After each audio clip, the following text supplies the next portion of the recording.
to At Your Library. I'm Clayton Cheever, Assistant Director at the Thomas Crane Public Library. Please join me for a look at some of the free events our library is offering this March.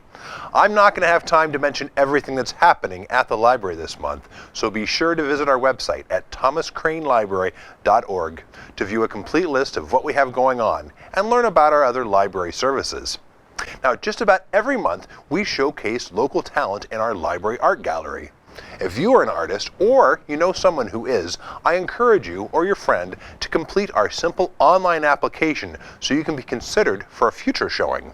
Please go to our website or contact me to get more information. My email is ccheever@ocln.org. This month, we're hosting the second showing of artwork created by the Quincy Art Association Life Class. A reception with the artists is happening on Sunday afternoon, March 8th.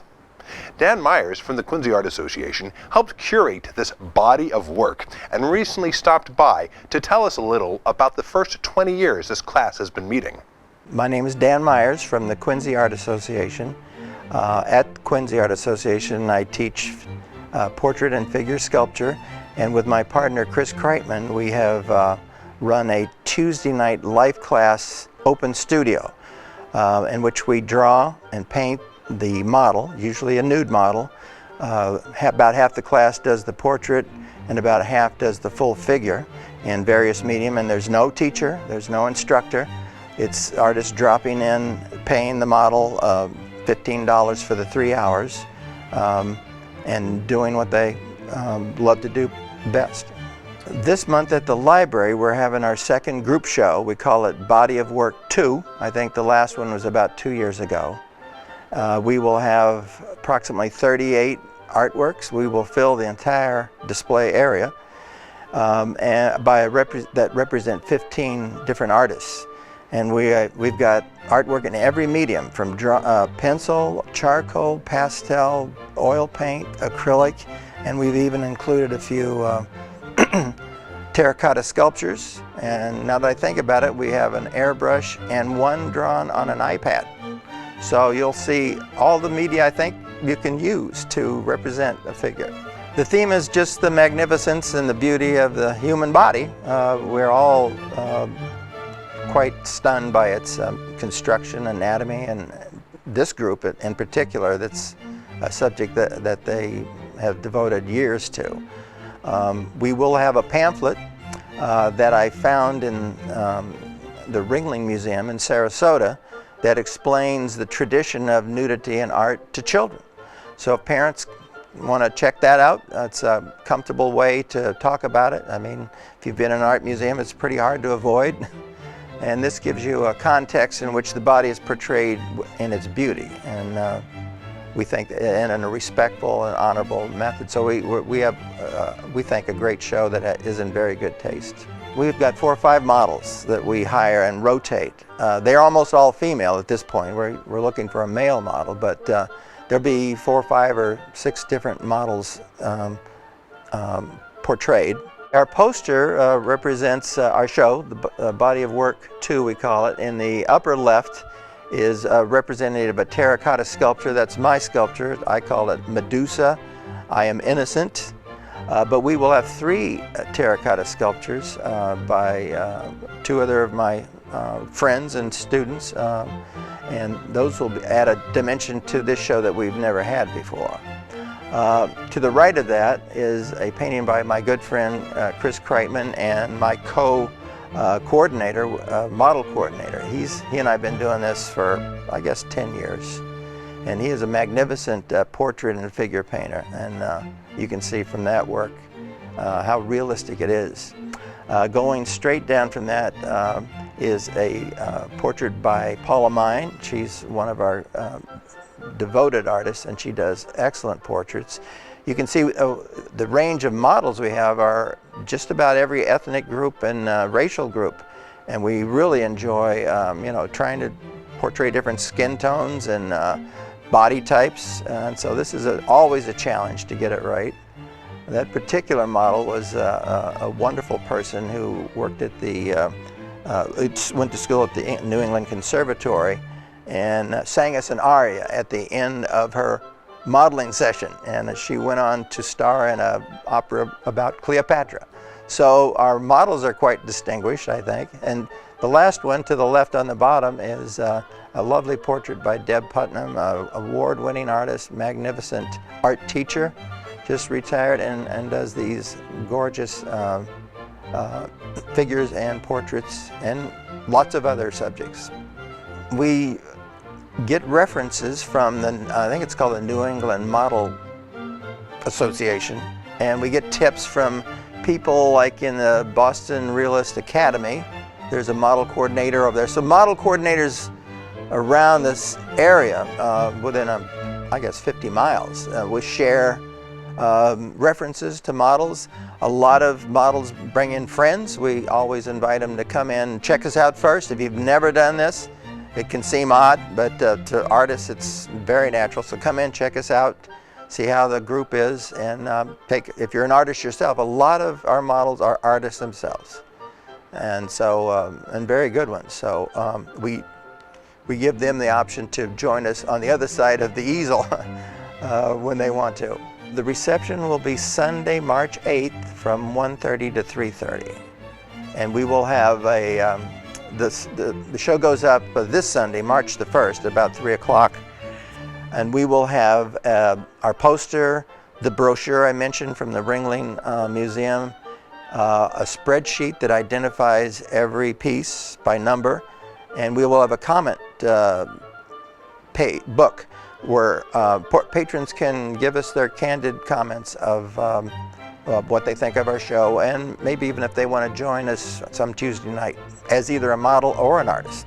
We are open to anyone in the city that is 18 years or older. We've debated whether we should allow high school seniors who are working on their portfolio to join us. It has happened in the past with a teacher present and their parents' permission.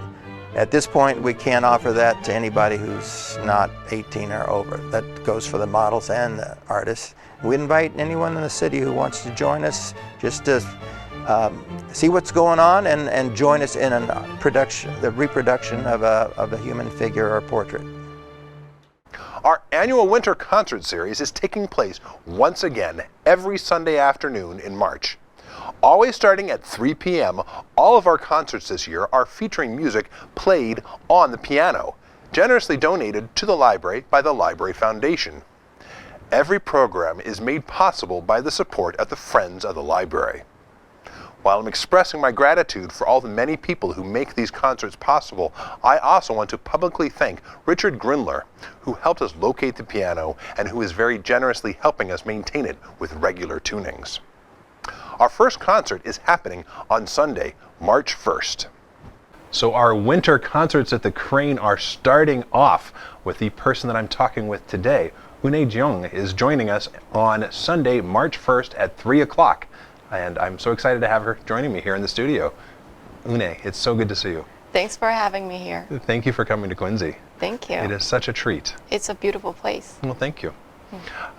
So you're kicking off, I don't even know how many of these concert series we've done, but this is our first concert series where every concert is featuring our brand new piano. Mm-hmm. And you have been studying piano for a long time. For a long time, since I was 6. Since you were 6? Actually, 6 in Korean age, so that's 4. How does that work? I'm sorry. So when you're born, yeah, you're 1 year old. Okay. Yeah. And then next year, so let's say you're born in 2020. Right. So your first birthday in 2021. Yeah. You're celebrating your first. Well, that's a different thing. But you're considered you're 1 year old. Okay. And then next year, 2021, you're right. 2. You're 2. Yeah. So you're starting. So you're starting your second year. Yeah. You're 2 at the beginning of the year instead of we call it at the end of the year. Wow. True. So you started though when you were 4. Yeah.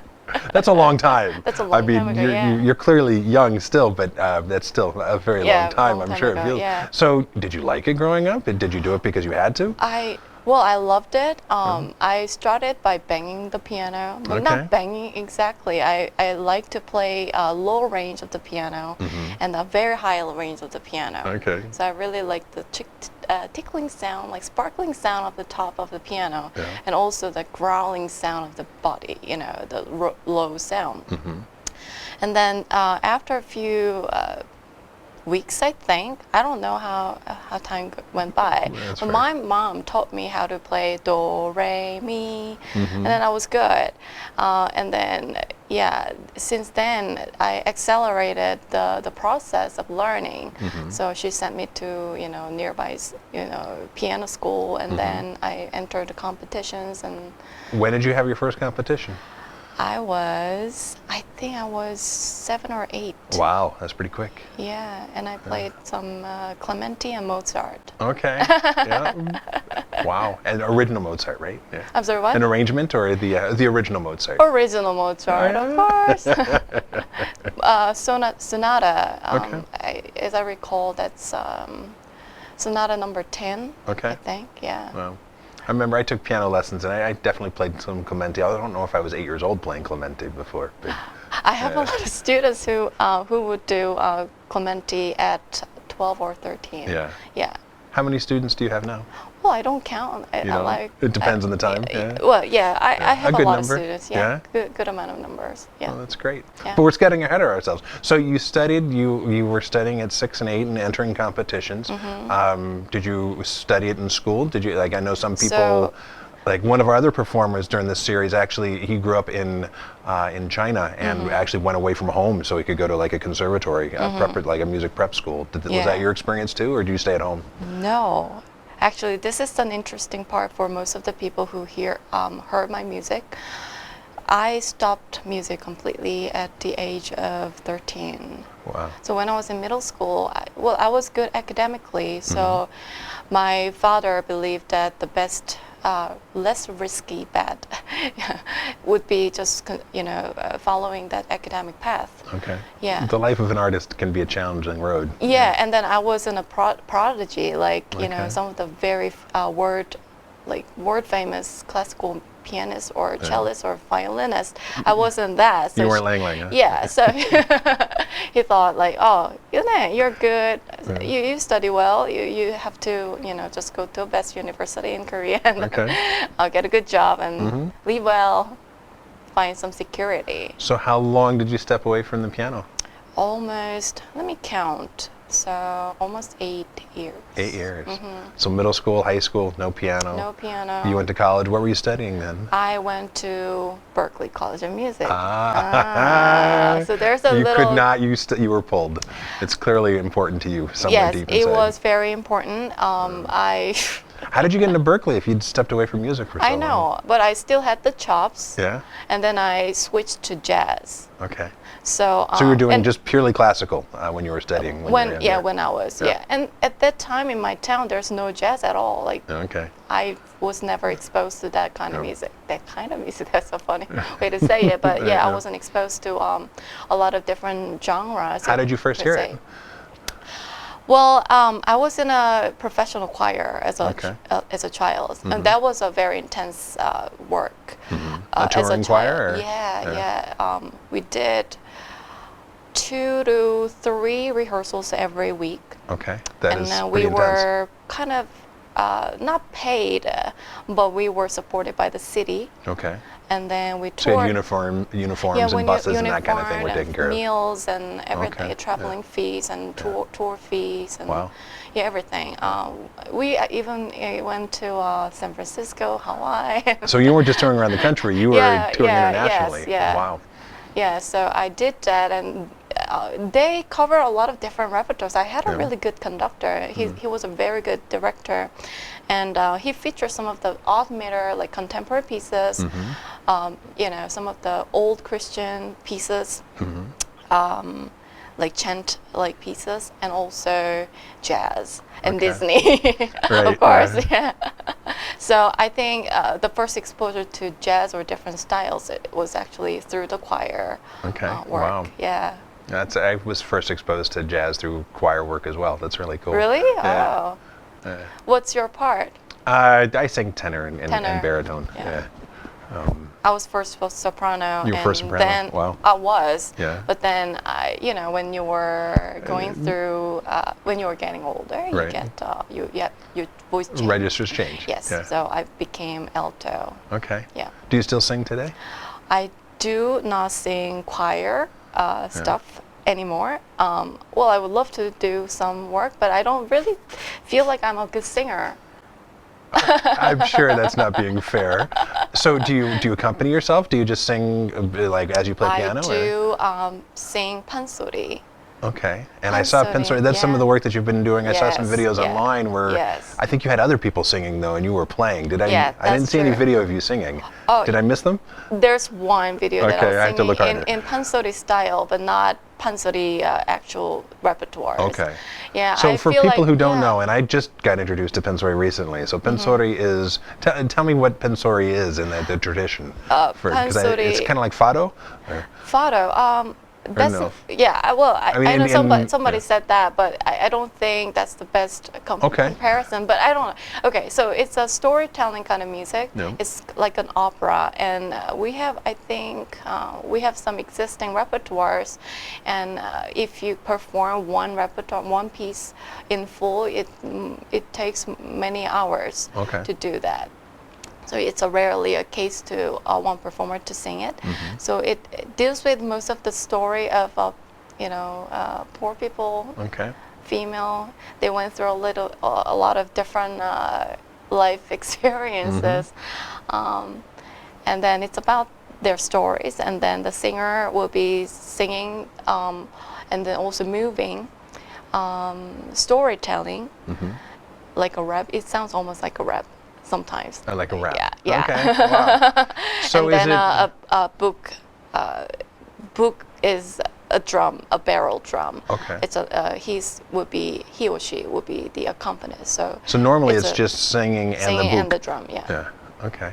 Yeah. But now you have added that and added piano to the mix. Piano and other instruments. Right. Yeah. Wow. And I know that you were just touring and performing in Korea recently, doing I some did, of that. yeah.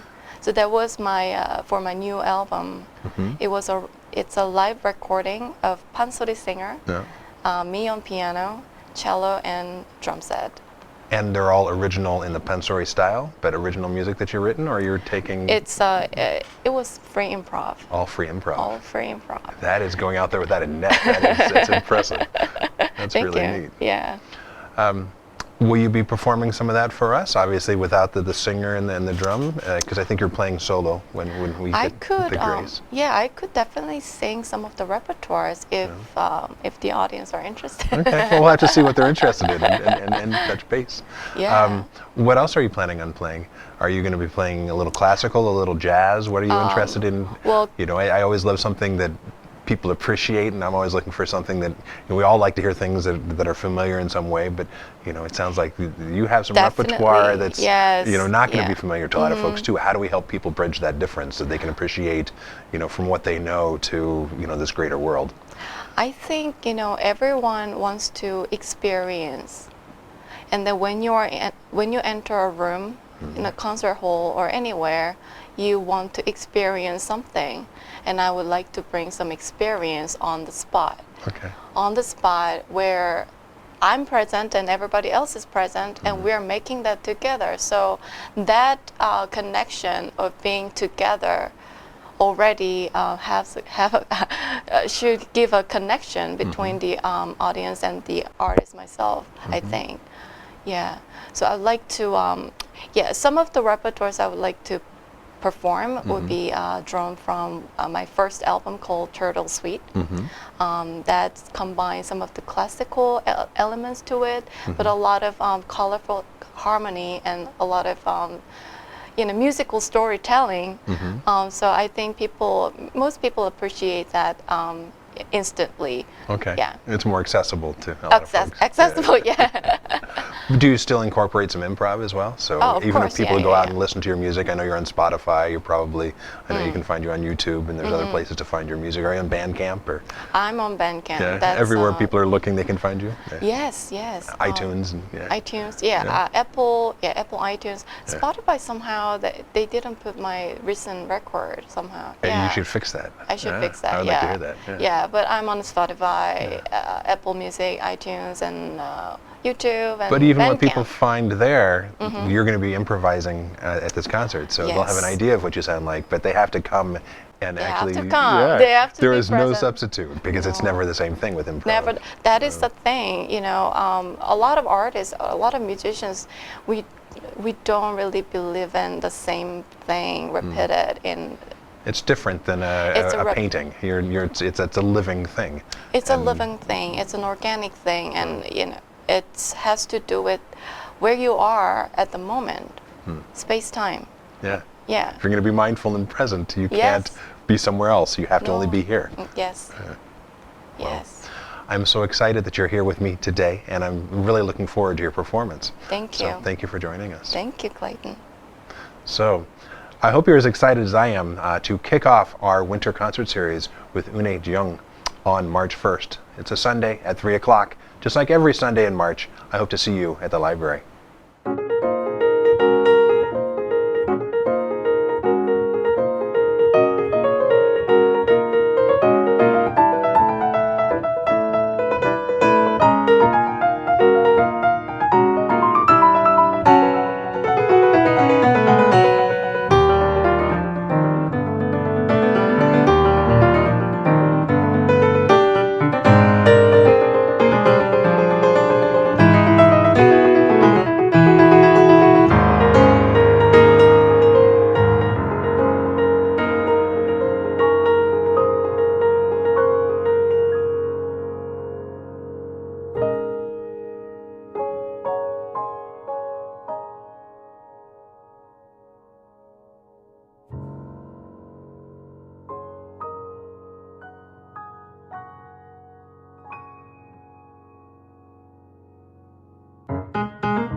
Our second concert features two fabulous musicians, Alyssis Kwan on piano and Julie Ryman on cello.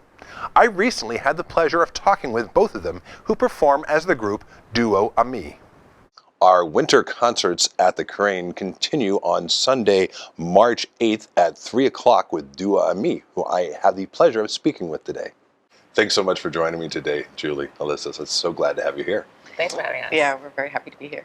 I'm really excited. You're playing our second concert of the season, which is always a treat. We often get a great critical mass by the second concert, and it's going to be a lot of fun. Have you either of you been to our concerts here before? I have. You have? I have not. Your first time, and you repeat, yes. Yes, I remember it's always a good crowd. Like, it's always like, the acoustic was very good, and it's just like always good musicians here. I'm so excited that we have the honor of having you for this, Alyssa, really because I know our we've been honor. speaking We've been for some talking about it time, for years, yes. and we never had a piano for you to Yes. come. So Yes. our first season with a piano. Yes, Yeah. So it's very exciting. That's a huge bonus because it's going to really open up the array of artists that you can have here, and it's just such a beautiful space. We're really excited, Yeah. so I'm super pleased. And I know you know a lot of people. You've actually helped to introduce me to some of the other piano Right, players in the right. community, which I'm really appreciative Yes. for. Thank you.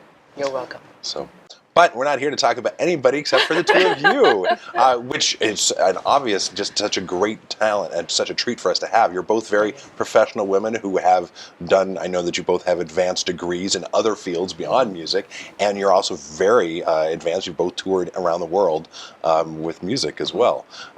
So let's help people get to know you a little bit. How did you first get introduced to music? I believe you started when you were 9 years old, Julie? Yes.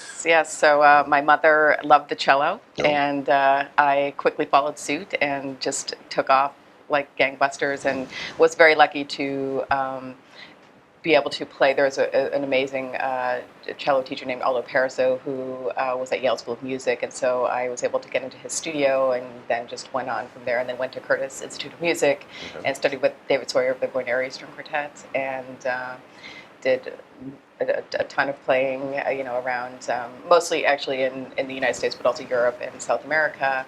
And that's, generally my musical background from my early years. Solo and group work? Or? Yes, a lot more solo and chamber music, and then some orchestral music as That's well. great. Alyssa, when did you get introduced? When did you start playing? To be honest, this is all my mother's started last memory. week. It's really all my mother's memory because I don't really remember. I only remember Wow. when I was, I think it was in my kindergarten or maybe preschool. Okay. And when I came home, I found a toy piano. It's like this small.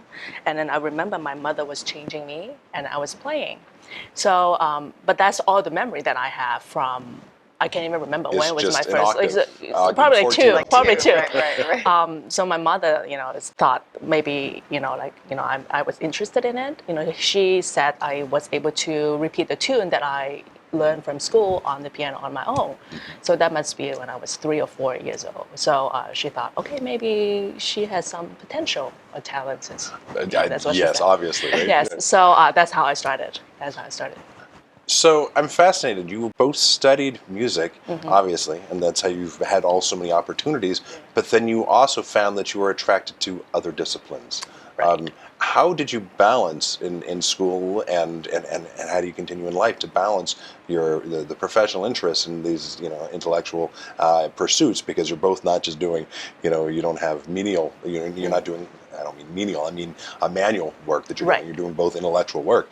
How do you balance the demands of that and what it takes to actually do the practice and the mental framework to approach the music? So I had a library degree after I finished my music training. It was all because of a opportunity that I was able to work at the music library when I went to school, and I fell in love with it. So symbiotic. Yes. So it was really. It started as a part-time job, Okay. but then it opens to to me to the library science and the information, and then I started to look into the field, and I realized that it's actually another way of connecting with different people. So that's how I started. I went to library school in Boston after I finished my training in upstate New York. That's how I. That's how you did it. Yes. And Julie, how about you? So growing up, I had always been very academically focused as well as musically focused, and then Curtis was phenomenal, musically, and but it was almost for me. It became almost too much of a good thing, and Was I missed. Curtis a conservatory? Yeah, or? Curtis Institute of Music. Okay. So so I became I missed that aspect of my life that I had been in high pursuit of before that. So I decided, and then also I had actually sustained a significant injury to one of my arms during my third year there, and that really threw me for a loop. And I thought, wow, this is I'm so reliant on my physical as well as mental abilities as a musician, and so all of those things led me to explore something different. And I had always been, in particular, biology focused, and I decided to do an MD PhD where you can actually become a physician scientist. So I that took 8 years to do my MD PhD, and then I did a residency and a fellowship. But even during MDs, all that, So and now I'm a practicing dermatopathologist, which is a pathologist that subspecializes in the diagnosis of skin diseases. And but I think and this is something that I like to speak on, particularly to children and college age students, which is that, and I think Elisa probably feels the same way too, that when you focus intensively when you're young and build a technique of significant strength, that sustains you through branching out in other areas. And so for me, it's kind of become sort of my muse in medicine is music. It kind of sustains me through, even issues of burnout, which I'm sure you read a lot about these days. And because I had such a high level, I have been able to continue it by just keeping my playing up. Life goes in stages, and so now I'm able to balance, my work, which is extremely important, but also my music, which is vital to me as well, and to my well-being, and something that I love to share, both with playing with someone who is just a wonderful friend, and we have a great synergy together, and also for the community. So, but I think if I hadn't put that devotion and dedication and gone to such a school, prior to then going on and doing my medical studies, I wouldn't be able to do this, we'll be able to sustain both, because you had asked, how do I sustain both, and it isn't easy, but I think without it I would be much sadder. Right. So it's still a daily challenge. Yes, and I got sometimes I get up at 5 in the morning and put a practice mute on and practice before I go in, or I get the kids There's practice already out mutes the for cello. door. Wow. Yes, there is. Yeah. And then I is that basically just the deadening the strings? Yeah, you put it on the bridge. Yeah, Actually, it just clamps on the bridge. Yeah. Or I get the kids out the door and then I practice. Oh, so your mom to too? Yeah. Wow. Yeah. That's a whole other profession. Right, I know. But and then then I go to work and then I come home and do all that and then I practice some more. So especially when we're really gearing up, and so I have a very regimented life. You have to keeps me out of trouble. Yes, or in trouble in all sorts of good ways. Right. That's right. There's so many things there that I want to explore, but I have a fear that we're going to run out of time. I'm sure that a lot of this resonates with what you teach students as well, and the most successful students are those that are achieving in other avenues as well, because the discipline that's required to practice and to just be focused in your studies there translates to success in whatever field you're doing. Yeah. Correct. I'm curious. You talked about burnout, and I know that in this performance you're going to be playing Beethoven and Schubert, which are very popular composers that I'm sure you've both played many times. How do you keep excited about these composers that you keep coming back to? Well, I'm really glad you asked that particular question, because one of the things that we have is kind of our thing, I guess, is that we really, really enjoy creating themed programs. And so it's not just, we decide on pieces we want to play, and then how do they all fit together, what brings them together. And we like to create thematic visual elements too, and anecdotes and stories. So this one that we're going to be presenting in less than 2 weeks now is called Viennese Tales and Beethoven, Schubert, and the Art of Musical Storytelling. So the idea is that Beethoven actually said that for every single piece that he composed, there was always either an image or a story behind it. And he was adamant about that in his mind, the nidus for that creation was an actual story. Or image, and that really resonated with us. And so what we did in this concert was we tried to both approach the pieces that we were going to play in that way by learning actually about specific stories behind their creation, and also choosing some art for that kind of exemplified the pieces, and then in terms of how we interpret, that is a story in and of itself, which we're also going to talk about a little bit when we perform. But I don't know. And every time is a little bit different, I have to Right, say, yeah. from my Of personal experience, course. because as a pianist, we don't get to bring our instrument around, Right. right? Which is, unfortunate, and also is also exciting because you just don't know what piano you're going to be playing, and then the acoustic, in the different places, and then the audience, the size of the audience, the audience response. So What happened to them earlier in the day? exactly. And what they're bringing in their Right. energy. That's why Right. we find this very, very enjoyable, because every time we play the program, it feels different. Yeah.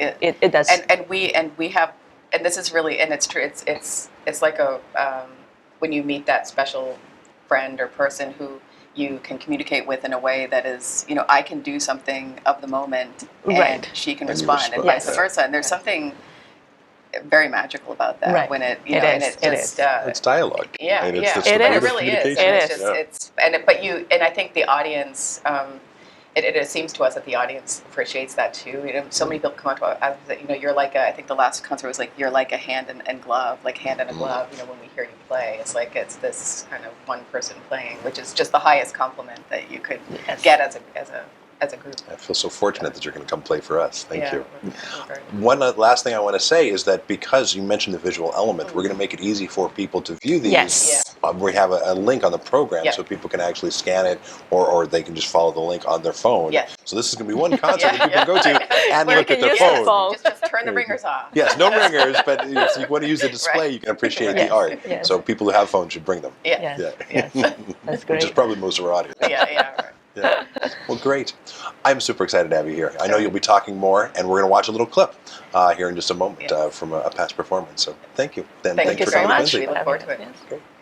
Please join us on Sunday, March 8th at 3 o'clock for the second in our winter concerts at the Crane, happening every Sunday afternoon in March at 3 o'clock. Du Ami will be performing on the 8th, and I look forward to seeing you there.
third concert in this year's Winter Music Series will feature our new piano in a different style of music than either of the first two.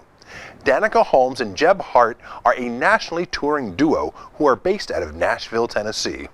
We are fortunate to get to host them as they crisscross the country this winter. Just the other day, I caught up with them for a video conference call straight from a hotel in Iowa. I am joined today by the magic of the internet with Danica and Jeb, who are going to be performing the third of our winter concerts at the Crane here at the library on March 15th at 3 o'clock. Danica, Jeb, thanks so much for joining me by the magic of the internet today. It's great to see you. Thank you. Thanks for having us. So I understand we were talking, you are now in Iowa. You're doing a multi-state tour and you're joining us on part of a national tour. We are so lucky to have you join us. Thank you for coming. Where are you performing? Where will you be performing before you come to Massachusetts? Where will we be having the benefit of having you, who gets to see you first and where are you going next? Ooh, okay, right before Massachusetts, we will be in Michigan. No. And then Toronto, and then we'll be heading your way from there. So you tour, you're playing, most weeks of the year. Do you find yourself on the road? I know that you get a little time off, but... Yeah, last year I think we were on the road for 250 days. Wow. It's about 130 shows from California to Maine, Canada to Texas, and everywhere in Europe. Wow, that is exciting. How many years have you been doing this for? This is 10? 10. 10 or 10 so? now. Wow, that is Yeah. awesome. And tell me about the stuff that you're performing as you go. How do you keep it fresh and interesting for you as you're performing that many shows? We have, 6 hours worth of music that we do. Okay. And most shows are an hour and a half.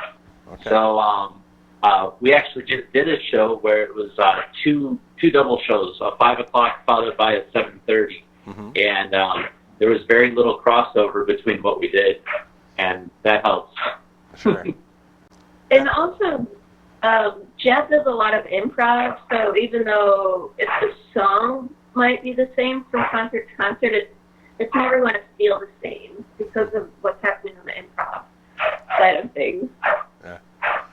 We should probably acknowledge you have a couple of four-legged friends that are in another room. Yes. Oh yeah. Yeah. Yes. Yes. They're on the far side of the house. Yeah. Well, we can all appreciate it. I think we've all seen the video of even the little one, the guy who was doing the professional interview, and he had the little kid walking behind. So I'm just so grateful that you have time for us today. Thank you. And hopefully Thank you. Yeah. Of course.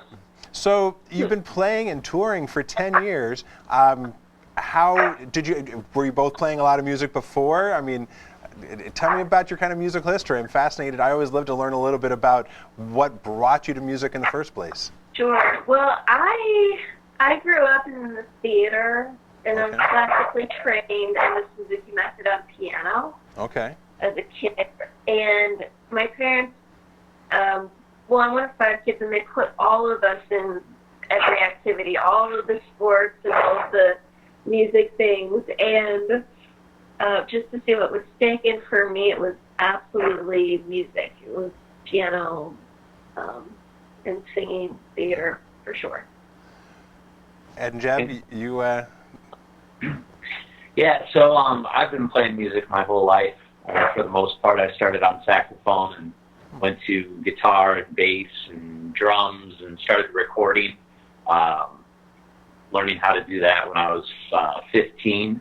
So I've been recording other people's bands since then. It's been quite a long time. And I spent most of my life teaching people how to play guitar and bass guitar and saxophone. So yeah, it's always been there. That's really exciting. I know I've heard wonderful things. I've enjoyed listening to your guitar work, and Danica, I've definitely enjoyed seeing the clips that I've seen and heard of you online too. I'm really excited for what you're going to bring for this concert. As we talked about earlier, we are really excited that we have a new piano in the library. We've never had a piano before, And hearing you say that you were classically trained and enjoyed, I'd love to explore a little bit more about your relationship with pianos. And I studied actually piano myself growing up and also did classical, but there's a kind of a big jump between doing classical and reading, sheet music and not even interpreting, just trying to play other people's music versus doing covers of pop music and then creating and improvising your own. But tell me about your journey with this. Like, what inspired you? What kind of fed your muse as you continued with it? What do you really enjoy doing now with pianos? Sure, that is such a good question and such a good point you bring up.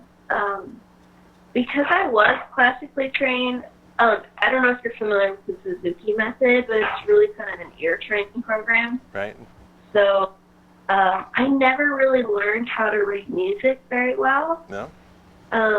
And I specifically remember sitting down to write music and play pop and contemporary things for the first time, thinking, oh, I know how to play piano. This will be really easy.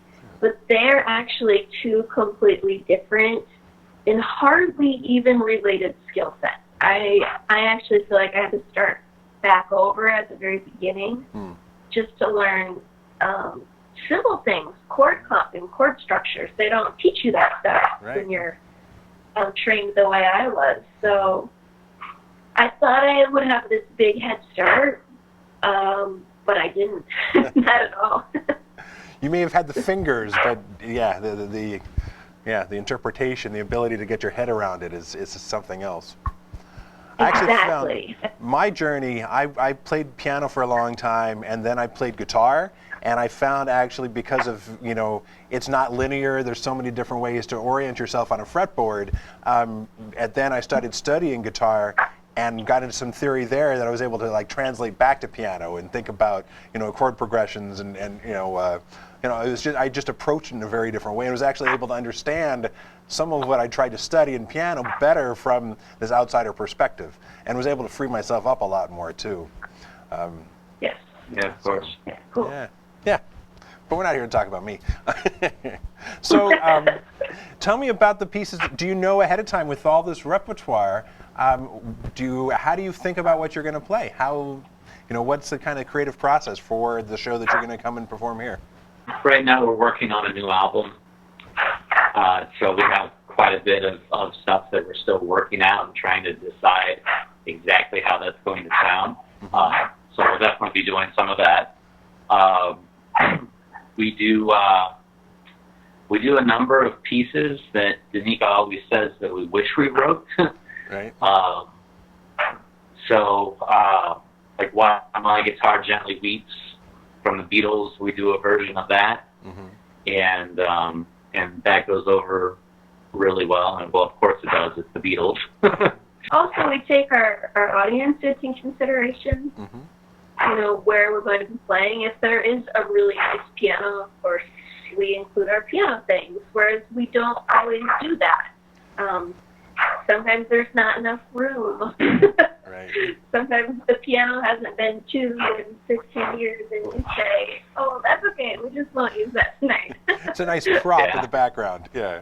Exactly. Yeah, that happens more often than not. Even at very nice places, I would say. Oh, really? Yeah. Wow. Yeah, you would be surprised. So. Yeah, of course. And even though it's piano may be tuned to itself, it may not be in tune with the other instruments. Right. So that's something to consider too. We have been to a couple of places where the piano sounded fantastic, but not with the guitar. Wow, that's interesting. Well, I'm hopeful that our piano will earn your respect. We have actually worked with a gentleman who works at Harvard University with their piano, a fleet of pianos, and he's actually tuning our piano and providing the maintenance as well. And he's taking a very personal interest. So I anticipate that, I hope that it will be to your satisfaction. So my fingers are crossed. Yeah, I think I've heard of that school before. Yeah, it's a couple people have. It's pretty. I know people who go there and they just talk about a school in Cambridge, but I think they're just a little bit modest. Which is okay. Yeah. Yeah. Well, I am super thrilled. You're playing tonight in Iowa, or you're playing soon in Iowa. We were speaking right now. No. Yes, we have a show in a couple of days. This is our downtime, and we're actually repairing equipment right now. We had a little mishap where our speakers fell off of the hand truck. Oh dear. And they broke. So today we're having airmail parts, and that's what we'll be working on, is getting everything ready to go for that show. Well, I hope that all goes smoothly and there's no surprises as you go through repairs. That's always a little stressful. Oh, no. Yeah. No, it's okay. It's the nature of being in this business. You know, you perform and you drive and travel, and things like weather and unforeseen accidents happen. Yep. No problem. Well, good luck. I wish you all the best with that. We're really excited to have you here in Massachusetts, and specifically here in Quincy, and to greet you here. I know we're going to have a little clip that we're going to play after this interview. I don't know if there's anything else you'd like to share with folks before the concert, if you have any kind of words of inspiration for other musicians who may be listening to us today, or any kind of final thoughts before we sign off. Words of inspiration for other musicians. Okay, sure. One of the things that we talk about, having done this 10 years, it's the people who stay out on the road and continue to do it that become successful. So if you ever think about quitting, all you have to do is just don't. I know that sounds silly, but I was told before that any musician who doesn't think about quitting at least half a dozen times a year isn't doing enough for their career. So it's a fine balance between burnout and success, right? And you just have to ride that and continue to go. That is solid advice from somebody who clearly knows what you're talking about. Just keep going down the road. Yeah. Oh, yeah. Right on. Well, it's such a pleasure talking to you today. Thank you so much for joining me. I'm so excited to have you here. Please come out and join us here at the library on March 15th at 3 o'clock when Danica and the Jeb will be performing an amazing concert for us. I can't wait to see you there.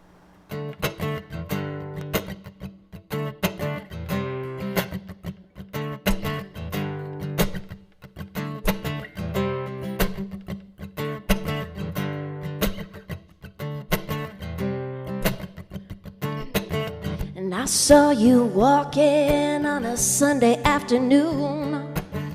When I passed you by, you smiled and said, when you gonna finally make up your mind and call me? Yeah, you. So come on, baby, let's take it slow. Got nothing but time, no need to rush, no. So come on, baby, let's take it slow. Got nothing but time. Well, dinner and drinks from a room with a view, and talking all night like we've got nothing else to do. And spending our hours like time's been locked up, and we hold the key. And yes, we do, yeah. So come on, baby, let's take it slow. Got nothing but time, no need to rush, no. So come on, baby, let's take it slow. And got nothing but time. Infinity, oh yeah. Well, infinity. All right, let's slow this down now.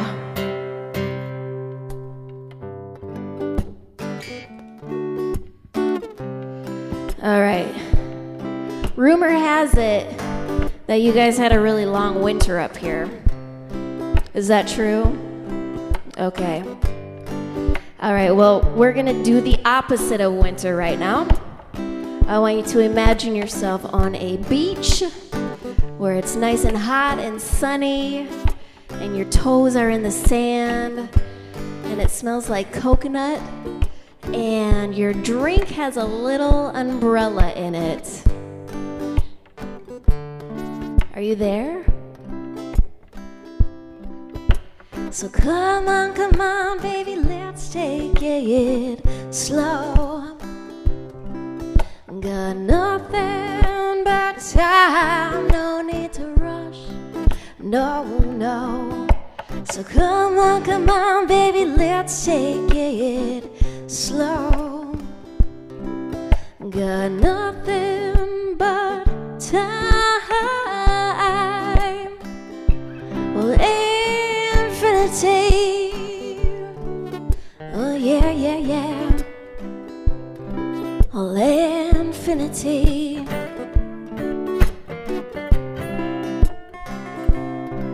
Well, infinity.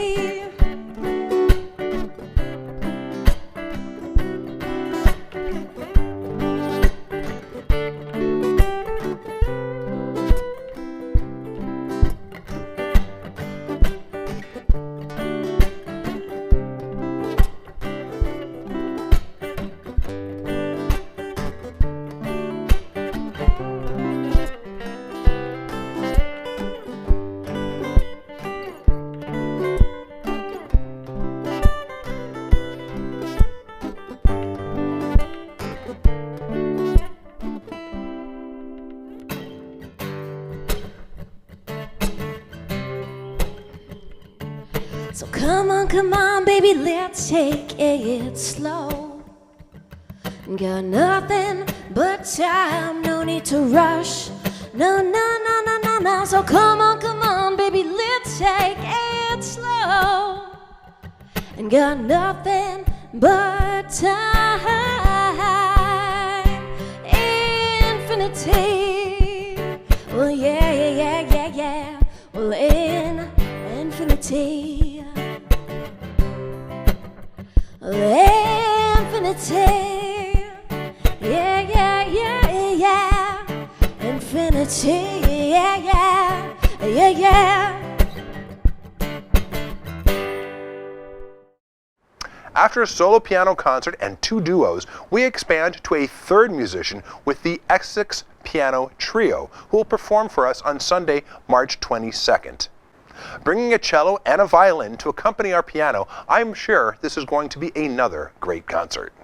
Well, the winter concerts at the Thomas Crane Public Library in Quincy Center continue. On March 22nd, please come by and enjoy the music of the Essex Piano Trio at 3 o'clock. That features Beverly Stahl on piano, David Cabral on cello, Ashley Offred on violin. You're lucky because they're here right now to give us a little preview. Welcome, the Essex Piano Trio. Thank you. Great to have you all here. Really appreciate it. Now, it says the Essex Piano Trio, but as I just mentioned, each one of you plays a different instrument. So, Beverly, maybe we could start with you and give us a little background on the trio, if you could, on the group. Well, I could do that. And first, I'll start with piano trio. Yes. There are not 3 pianos. Okay. It actually came out of, I think, Baroque playing, where there was a continuo player supporting perhaps a solo instrument with harpsichord. And then as the piano was invented and it grew, composers started finding a way that all these instruments would be equal. Okay. So the piano is still, we hang out with doing all the harmony and a lot of talking back and forth, and the 2 solo instruments talk back and forth with me. Mm-hmm. So a really fine composer weaves all that together for our 3 instruments. Very nice. How did all of you come together? How did the group form? I knew them, Ashley and Bev, separately for what I think we just talked about, like 10 years. And then I introduced the 2 of you at some point. Yeah. And we played a recital together. Yeah. And there was definitely a lot of chemistry between the 3 of us. We enjoyed playing together a lot. Okay. And about how long ago was that, would you say? This is, we're going into our 4th year playing as a trio. So relatively new then. Mm-hmm. Yeah. And how would you kind of assess it? How's it going? How's it been received, actually? Really well. Yeah. We started small and we're just growing and getting our name out there. And where do you play? What kind of venues do you find yourself playing at? We've played in churches, we've played in concert halls, got to play in a mansion. Now we get to play in a library. Yes, we played at the Salem Okay. Witch House. Really? Yeah. That We was played at that was Salem High really- School a couple of weeks ago Okay. with an So you- orchestra, so that was pretty neat to have the trio with the orchestra. Yeah, so you're really out in the community then. So you Mm-hmm. know, this is not just tucked away in a concert hall somewhere. You're really out there at library here now, and schools Right. as you mentioned, and up to even Maine. Yeah, Georgia. up to Yeah. Maine, New Hampshire. Really? Okay. We're playing in Rhode Island. Okay. Connecticut? So I'd be curious to hear about all of your kind of backgrounds and how you got to this point in your lives/careers, if you will. Maybe Ashley, you can start and give us a little bit of information about yourself. Sure, yeah. So I'm a New Englander by birth. I'm from Maine. Went to school up there, then went to the Midwest for more school. Uh-huh. And my husband and I really missed New England. So Okay. Boston's a place that a lot of musicians can work. Sure. So we came here and been here for about 10 years now, playing with Dave for almost 10 years Right. now, too. Yeah. So. And is this, would you say this is your kind of job, your primary Yeah, career? yeah, I'm a full-time musician. You are? I play with the trio. I also teach lessons to little fledgling musicians. Okay. Yeah, Piano and violin. piano and violin. quite well. It's good work. It's good work. Yeah. If you can get it. They're cute. So what would be your kind of advice, I guess, to an aspiring musician? What do you tell your students if they want to become, full-time musicians as Yeah. yourself? Number one, listen and see as much music as Really? you can. Yeah, I mean the practice obviously, but if you're not, if your ears aren't in it and your heart's not in it and you're not experiencing it, you really don't know what it means. So What is it when you say it? music, Magic. the practice of music Okay. making. Yeah. So is it also an art, though? Oh, definitely. Yeah. Yeah. It definitely gets to that creative part of your brain where you make something beautiful. So. Sure. Have it always been classical music in your repertoire, or are there other types of music, would you say, as well? For the most part, yes. Okay. I will venture out a little bit sometimes. I've done pop rock concerts. Those Yep. are fun with the big venues and arenas. Okay. And things. But yeah, for the most part, this is where my heart is. So now for this particular setting, you're playing violin. Yes. But do you have other instruments as well that you're... I do a little bit of piano, but violin is my primary training. Yeah. Okay, all right. Beverly, how about yourself? You seem to be kind of the veteran, I will say, of the group. That would be a fair. Okay. That's a way of saying I'm old. Didn't say that. Well, it's The most okay. experienced. The most experienced. Yeah. No, I grew up in the South, Oh. country music world, right? Really? But I think from the time I was 15, Yeah. I knew that classical piano was where I was going. The odd thing I think about me is that just being in a practice room or playing on a concert stage by myself is not who I want to be. It's always been working with friends that was exciting. I played a lot with singers, and that's another world and a wonderful one. But there's some incredible magic to these two people. String players can be difficult. Pianists can be difficult. Yeah. But there's something about magic when all of a sudden there is no warfare in it. When there is just give and take and conversation and nobody's ego gets hurt. Yeah. So that's why I make music, Yeah. is for that magic. It's true. We have a very healthy rehearsal process where, there's no divas among us. Okay. Yeah. That's the second time you've mentioned conversation and talking. So you're speaking with your music. Yes. Yeah. You're expressing yourself through your music. It's always been about that. Sure. Music is the heart of my being. There's no other way to describe what my life has felt like. Wow. And I haven't always been able to do it as the center. Mhm. But at this point I am, and it's where I want to be. Yeah. You're teaching still, right? I'm still teaching at Salem State. Okay. I do some of the Music 100 or the Okay. the yep. women in music courses. I do all the accompanying. So I meet all the babies, players and singers, Right. and try to bring them along a little bit to learn what the art is about, Yeah. to learn what makes it magic. Are young people still interested in classical music? I mean, sigh. Not so much. Yeah. For some of them, it's even the music majors there, which horrifies me. It's just a foreign world that they think has been bypassed. And I know that there are wonderful communities where it hasn't been. But at Salem, we just try to bring them along a little bit as we can. Yeah. Do you find converts, after they've maybe gone through the process and learned a little bit about Definitely. Because folks like Beethoven and Bach were rebels of their time, right? Yes, they were. I mean, Totally. those were like the punkers of their day, right? Or Liszt was the rock star of his age. Yeah. I mean, So I think when you Yeah, personalize it, maybe it's like it opens their eyes a It little bit. makes a difference. Yeah. And when they learn that there's something more than just singing a tune and playing a few chords with it. So. Yes, or plugging it into an app. David, you are the cello player. I am. With the Essex Piano Trio. Yes. Has that been your forte through your career? Well, I play multiple instruments. Okay. I think now I probably consider cello my main instrument. Okay. But out of high school, I attended the Boston Conservatory. I didn't graduate. But Okay. went to the Boston Conservatory for viola performance. And I've always kind of played viola and cello simultaneously my whole Okay. life. And I think at the time I needed a more steady 9-to-5 Yep. job. So I actually make my living in the medical field. Really? Yeah, unlike Ashley and Bev, I don't make my living doing music. Okay. I feel like my daytime career allows me to kind of explore music. So I'm not a full-time classical musician either. I also play in a Celtic band. Really? As well, yeah. Oh, okay. So I kind of straddle the classical and Celtic worlds. Right. I've always kind of been a little bit of a jack of all trades as far as music goes. Okay. Are you a doctor? No, I'm a medical technician. Okay. So I work in pediatric cardiology. Oh, all right. Yeah, doing ultrasound, fetal ultrasound. Wow. Now, how do those two sides of your brain exist together? It's interesting. Yeah, It's one is funny. very- There's something to that, right? Yeah. I'm not sure what the connection Yeah. is, but there are a lot of musicians that work in the medical field. Yes. Interesting. In fact, in Boston, there's the Longwood Symphony, which is made up completely of people in the medical field. Okay. So there's something there. I don't know what it is, but Well, I guess medicine could be considered an art form, I suppose. They call it practice, right? yeah. Well, it's definitely an art form, but Yeah. there's a science to music Well, too. Okay.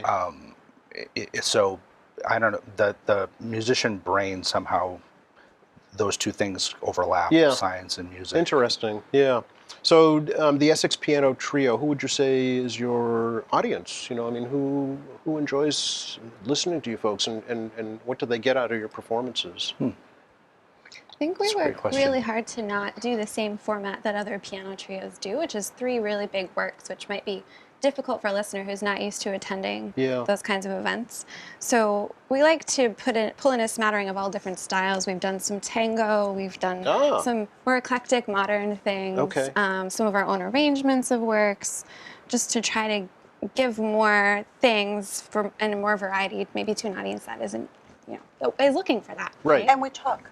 Oh, you do? Oh, you- yeah. Oh, okay. So An during the audience will performance? listen to almost anything Yeah.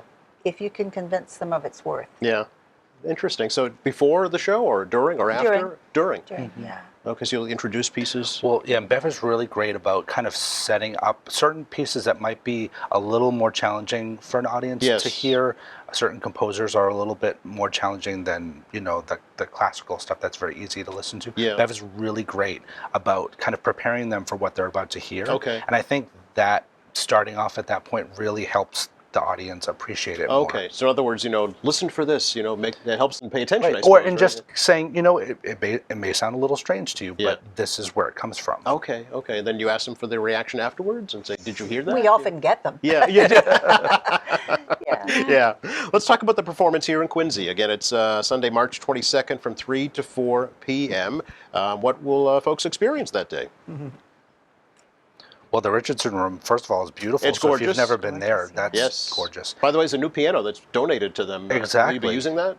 Yes. Oh, okay. Where I'm sure Bev is very excited to see what that piano is like. We went in and peeked this morning, Yeah. but she was all covered up. Oh, so it's I a haven't made Yamaha. I know friends yet. that. Other than that, I don't know anything about it, but it'll we be a haven't fun made thing. friends yet. Okay. Pianists need to make friends. These guys bring their own. Right. But Yeah. So so tell me about the show. What will it involve or entail?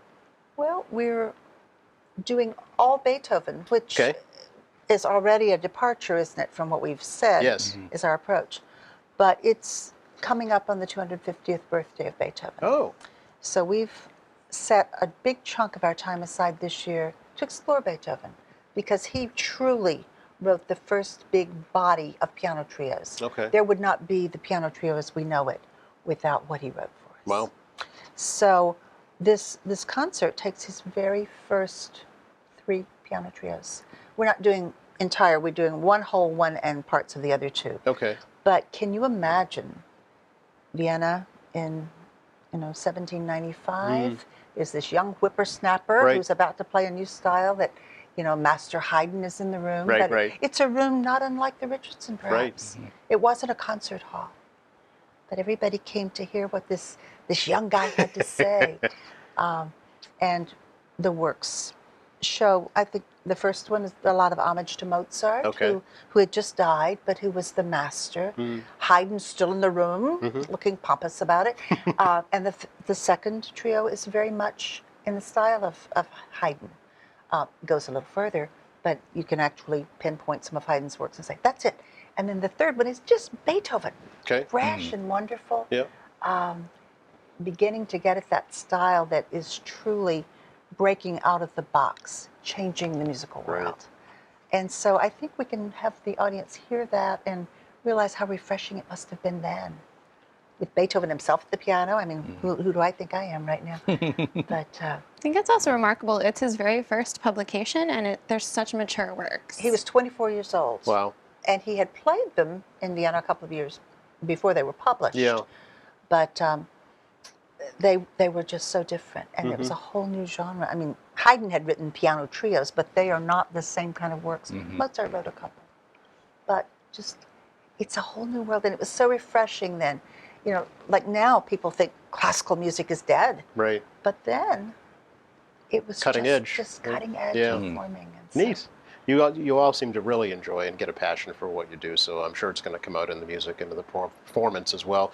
Our viewers luckily get a little preview right now because we're going to show them a little clip of your performance. But for folks who want to go out and see you live, again, it's Sunday, March 22nd, 3 to 4 p.m. at the Thomas Crane Public Library for the Essex Piano Trio. Thank you all. Really appreciate the opportunity to talk to you. Thanks very Our much. pleasure. Thank you. You're very welcome. And if you'd like to get more information about this or any of the programs at the library, go to their website. It's thomascranelibrary.org.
The final concert of our winter series will take place on Sunday afternoon, March 29th, with a solo piano performance by the stellar Xuan He at the keys. I recently had the honor of talking with Xuan, which I am happy to share with you now. So I'm talking today with Xuan He, who is going to be performing our final concert of the Winter-Spring concert series here at the Crane on Sunday, March 29th at 3 o'clock. Xuan, thanks so much for coming and talking to me today. Thank you for having me. I'm really excited about this series and really excited that you get to close us out. You were introduced to us by our friend Ulysses, who runs a school here in Quincy, a music school, and I know you've been teaching there for some time. Right, for about 2 years. For 2 years? Yeah. That's great. And I know you've been living in the greater area for, well, obviously at least 2 years. How long have you been living in the greater Boston, Quincy area? Greater Boston, also about 2 years. About 2 Yep. years. All right. Lucky us. Did you come here for school? Or? No, actually, I went to school elsewhere, and then I decided to move to Boston for the vibrant music scene.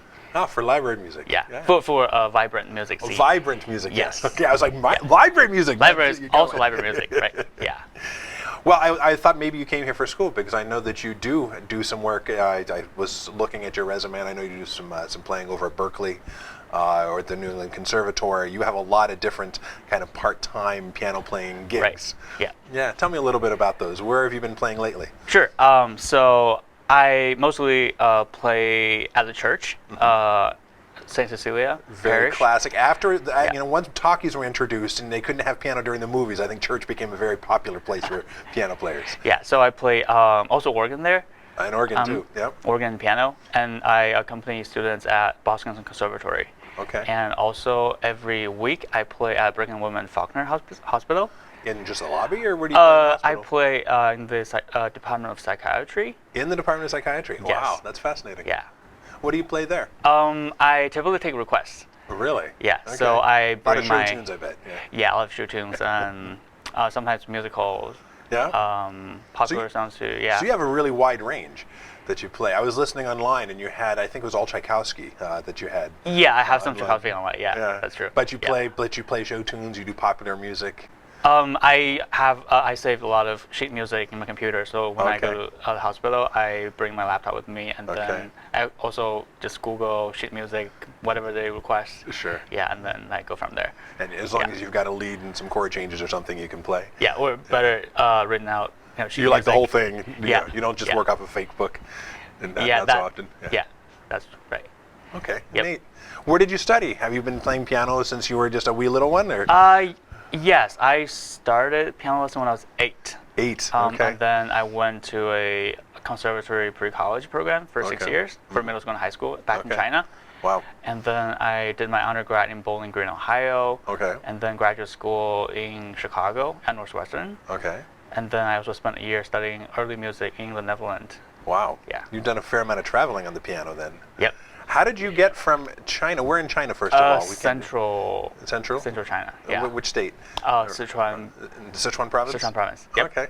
A big city, small city? My hometown is super small, even by Chinese standards. Oh, really? Yeah. About a couple thousand people. A couple of thousand people. Yeah. So how did you find your way from a town of a couple thousand people to Bowling Green? That was your first, is that where you first came to the States? Yes. Yeah? How did you discover Bowling Green? I'm fascinated. Well, I was just applying to a bunch of schools in the U.S. Oh. And one of the professors at Bowling Green, I think I heard about him when I was in middle school, or probably high school. With a connection with the conservatory prep school where you were? He was visiting the conservatory. Okay. Yeah, but I didn't get to meet him. But I got to know the school. Okay. So I did some search and, And it grew from there. Yeah. Was the conservatory in that same community where you lived, or did you leave home to go to the conservatory middle school? I had to leave home, my hometown. Yeah? Yeah. How far away did you travel? About 2.5, 3 hours by car. Okay.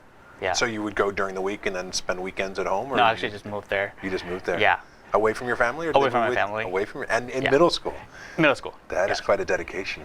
Yeah, Wow. for music studies. And I assume most of your family is still back in this small little town? Yep, they're all there. Yeah. Still. How are they doing? This is a scary time to have, like, I haven't heard, like, the coronavirus hasn't been hitting Sichuan as much as Wuhan and some other parts of China. Right, especially my parents living in a kind of remote town, so They must feel okay. a little isolated there. Yeah. That's good. Yeah. Yeah. It's still a scary time. I hope that if you know people in any of those affected areas, I reach out to them. That's got to be scary. Yeah, indeed. I have friends from there, so. Yeah. Well, didn't mean to take that turn, but kind of hard to ignore when we start thinking about traveling these days. Right. So you've been playing a lot here. What kind of music are you going to play in this concert? So in this concert, I will mostly play music by well-known and beloved composers. Okay. Not that you have to have decided yet. I'm not trying to press Right. you. It's I always appreciate, I know that some musicians know well ahead of time what they're going to play. Yeah. Other people are deciding at the last minute, oh, this is really what speaks to me today. So are you working on any pieces right now? Yes. Yeah? So in fact, I'm working on a piece by a composer whom I have been avoiding for quite many years. Oh, yeah? Okay. Tell me more about that. So the composer is Chopin. Okay. And as a pianist, a well-known composer. Exactly. Which piece are you working on? It's called Polonaise Fantasy. Okay. Yeah. Why have you been avoiding him? Have you been avoiding Chopin in general, or just the Polonaise Fantasy? No, in general. In general? Yeah, because I'm fascinated. So you didn't play any? Yeah, I found his music very challenging to play. Not only technically, but also just musically. Yeah. I find it very challenging. Just to get the right emotion out of it, so it's Emotion. not just stayed. And I mean, he's very mathematical. When I think of Chopin, I think of somebody who had incredible precision with his harmonies, with his rhythms. It's so constructed and so finely constructed that it can be almost stripped of emotion if you just play to what's on the page. Is that part of why you avoided it, or? It has something to do with emotion, actually. Yeah. Yeah, I find his music also very emotional. Yeah. Yeah. So anyway, for me, it was very difficult to interpret his music. Okay. Back in school, so I was just kind of avoiding his music for juries, for conversations, or for performances. But now I think, and I'm sure you're surrounded by it because everybody's playing. Exactly. Chopin. Yeah. But now I think it's time for me to tackle this challenge and see what has changed. Well, I since last can't time wait to hear how you interpret and where you go with that. That's really fun. Do you think it'll be ready for the concert, or? Yeah. Yeah? Yep. All right. I've been working on that. We won't hold you to it, but that would be really exciting. That's really cool. Yeah. Are there any other pieces that you're excited about recently? Recently, for this concert or just in general? Oh, yeah, in general. But yeah, of course, we're interested in what we might hear, but I'm just interested in talking to you and what you've been interested in too. Yeah. So I'll just talk a little bit about both. Yeah. For the concert, I'm considering playing all fantasies. Okay. By different composers. That's a fun theme. Yeah. Composers they have written so many pieces titled fantasies. Is there a definition for fantasy? Does that mean something in the musical canon? I've played some Chopin. I play a little piano, and I've played some Chopin, but I'm sure not nearly at the level or the complexity that you're playing. But I don't know what fantasy means. Generally speaking, fantasies are just less structured than, for example, sonata. Okay. Right. So the form can be much more open. Yeah, exactly. Yeah. Okay. So that's for a concert. And who other besides Chopin? Which other fantasies are you playing with? I'm considering playing fantasies by Mozart, Schubert, probably. There are many other composers. I'm still exploring the repertoire. Great. Yeah. And then you said there's some other things that have been picking your fancy lately. Right. So on organ actually. I'm working on this Prelude Fugue. Okay. Based on the name of this very young French organist and composer who died in World War. And then the composer Maurice Dufay composed this wonderful Prelude Fugue on his name.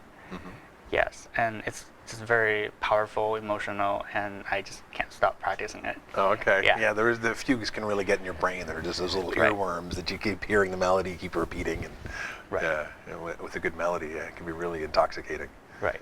Yeah. Well, that's really fun. Of course, we don't have an organ yet here, and I don't know if we will ever have an organ.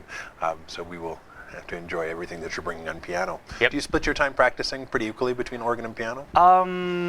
It depends on my performance and church music schedule. That makes sense. Yeah. So churches you're playing on organ more? On organ more, I would say. Yeah. Okay. Yeah. So I just I think I try to split time equally between two instruments. It depends on what you have coming. Right. And there's a lot of crossover, of course. Right. Do you spend, I wonder, as we wrap up and then just encourage everybody to come to this concert, if you have any words for aspiring musicians, people who are, especially as a solo piano player, you often do accompany people, but you obviously play a lot all by yourself. When you were 8 years old and thinking, did you just play because you had to, because there was somebody looking over your shoulder? I assume you didn't move away from home and keep at it because somebody made you. This has to be something that's deep inside. What do you say to somebody else who thinks that they might have that inside? Well, I think just I have quite a lot of things to say, but as a solo pianist, I think I encourage pianists to collaborate more with other musicians. Okay. And also explore other performance venues outside conventional venues such as classical music, concert hall, and also explore less known composers. Okay. How do you discover new composers? How would you encourage people to do that? Internet. The internet. Yes. And just go to YouTube and where on the internet? Where's the first place if you're looking for a new idea? Bandcamp, no.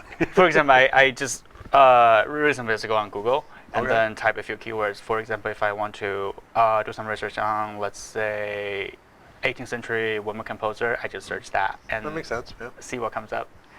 Yeah. Okay. There is certainly a large world of music out there to explore. Exactly. And I'm really excited that you'll come and introduce us to some more fantasies. It's going to be really fun. Yeah, Thank I'm you. very excited to Great. bring music to the Excellent. library. Yeah. Well, thank you so much. I Thank appreciate you. it. I look forward to the concert. Thank you.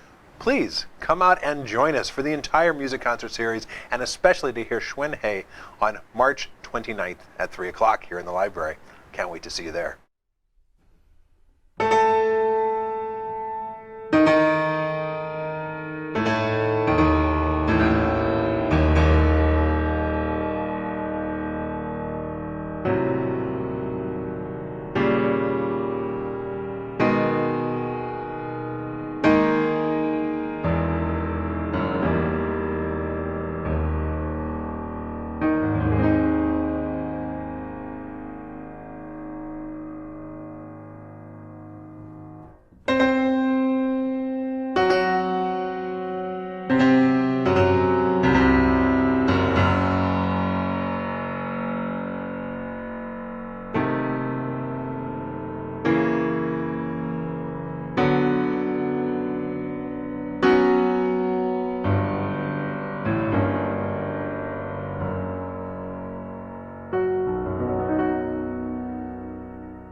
You may have noticed that of all the concerts planned this March, not one features Irish music.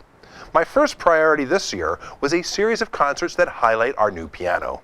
However, I know how much so many of us really enjoy returning to the lovely music of the Emerald Isle. And when an opportunity came to host the New England Harp Orchestra for a special St. Patrick's Day concert, I jumped at the opportunity. I hope you'll help us celebrate the holiday on its eve, Monday, March 16th, when the beautiful music will start at 7. Some members of the orchestra recently stopped by to help us get excited.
My name is Mandy Flaherty. I'm here with the New England Irish Harp Orchestra, and here with me is their director and founder, Regina Delaney. Hi, Mandy. Hi, how are you? Good, thank you. Good. So, would you like to tell us about the wonderful set that you performed and maybe where some of the song choices came from? Oh, sure. So we started out with a set of slip jigs, and so slip jigs are dance tunes, Irish dance tunes. And the first one was called The Streets of Dublin, and the second one was Balturum. And after that, we played an Appalachian tune called Sweet Loam, which I love the title of that because I'm a gardener. And then after that, we played a Shetland tune called Willowfjord. Very lively tune that every time I hear it makes me think I want to have a pina colada. And one time the orchestra actually did make pina coladas for me and brought them out on stage. It was a fabulous concert. And then some hornpipes, O'Mahony's, and The Rights of Man. And we ended with a piece composed by Maeve Gilchrist, an amazing harper, called The Achiever. Wonderful. So how did your orchestra come to be? How did it come together? Well, there's a story. You have an hour? So I studied with Janet Harbison over in Ireland, and she was the founder and director of the Belfast Harp Orchestra. And I loved the sound of all of the harps together. I just thought that was beautiful. And I kept asking Janet when she was going to come over to the United States and start a harp orchestra in the United States. And she never did. And so finally I just said, well, we'll just do it, even though I know nothing about directing or starting an orchestra or anything like that. And I just kind of brought all my students and said, hey, you're playing in the orchestra.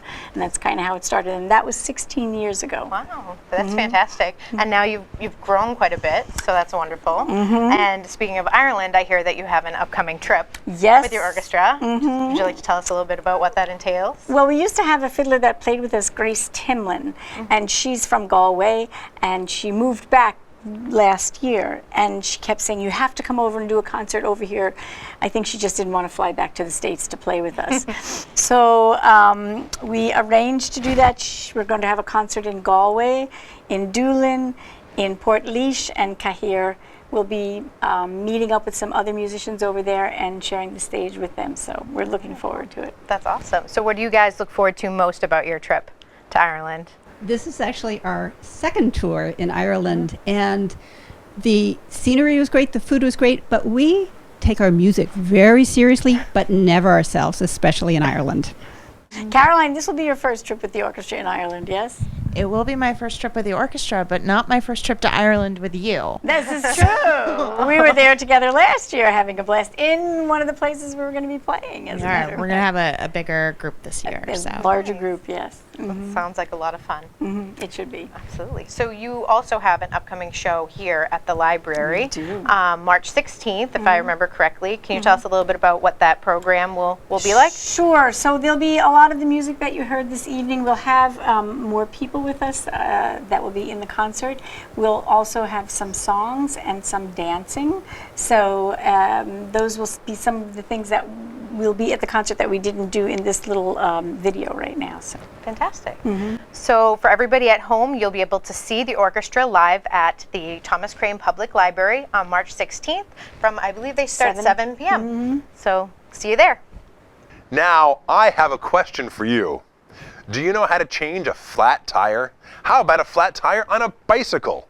I can tell you, having personally done it several times, there are some techniques that work better than others. And if you've never done it before, I strongly encourage you to give it a try before you find yourself on the side of the road in the pouring rain with your glasses falling off of your face as you work to get moving again. Trust me, I've been there. Thankfully, our friends at Quinn Cycles are returning for our 4th and final bicycle education class on Wednesday, March 4th at 7 to help you learn how to fix a flat.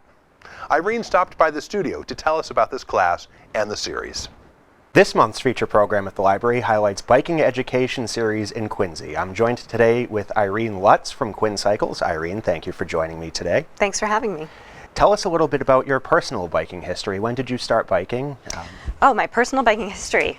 This is fun. Okay, I started biking when I was a kid, like most people, and most people remember probably falling, but once they get the hang of biking, having a joyful time, and I do remember both of those things.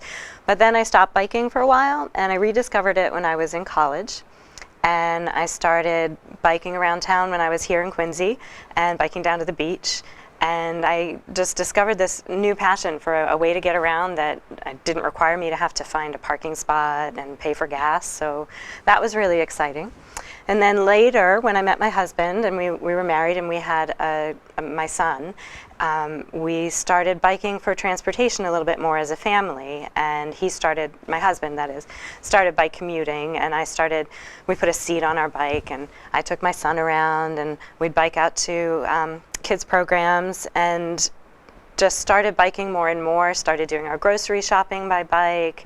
And then when I was pregnant with my daughter, we decided that we would just sell our car and use our bikes as our main form of transportation and supplement that with public transit. And we were fortunate at that time that Zipcar was becoming a thing, so we used that as well. We are a very multimodal family. Great. It must be so nice to not have to worry about finding parking spaces and gas prices and all that fun. Yeah, it does alleviate some transportation stress, but there are other factors that come into it, like planning and thinking about the weather a little bit more, perhaps. Right. So everything's a trade-off.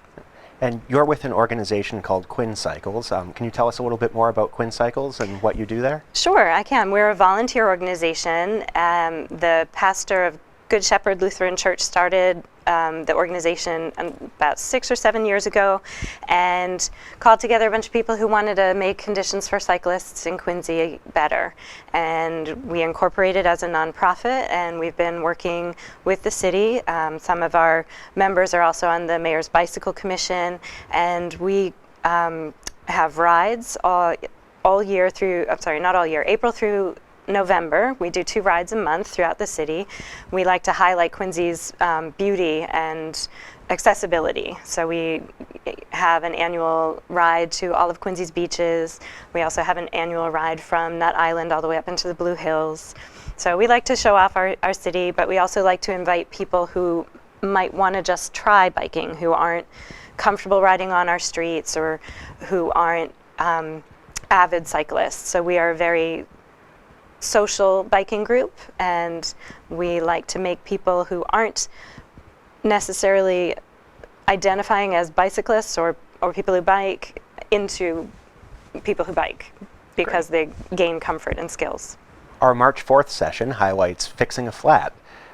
Can you walk us through the basics of that, or do you have any tips for how to do it nice and quickly so you don't end up being late to work? Yes, I'd love to talk about fixing a flat. So I don't know if when you learn to drive, somebody told you know how to change a tire on a car. Well, similar thing, when you're out on your bike, there's a chance that you can get a flat tire.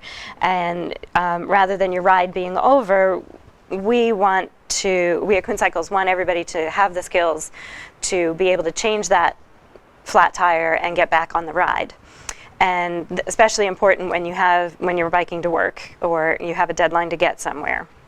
We're going to have people bring their own bikes in limited numbers because of the space restrictions, so they can practice taking their wheels off their bike and putting them back on.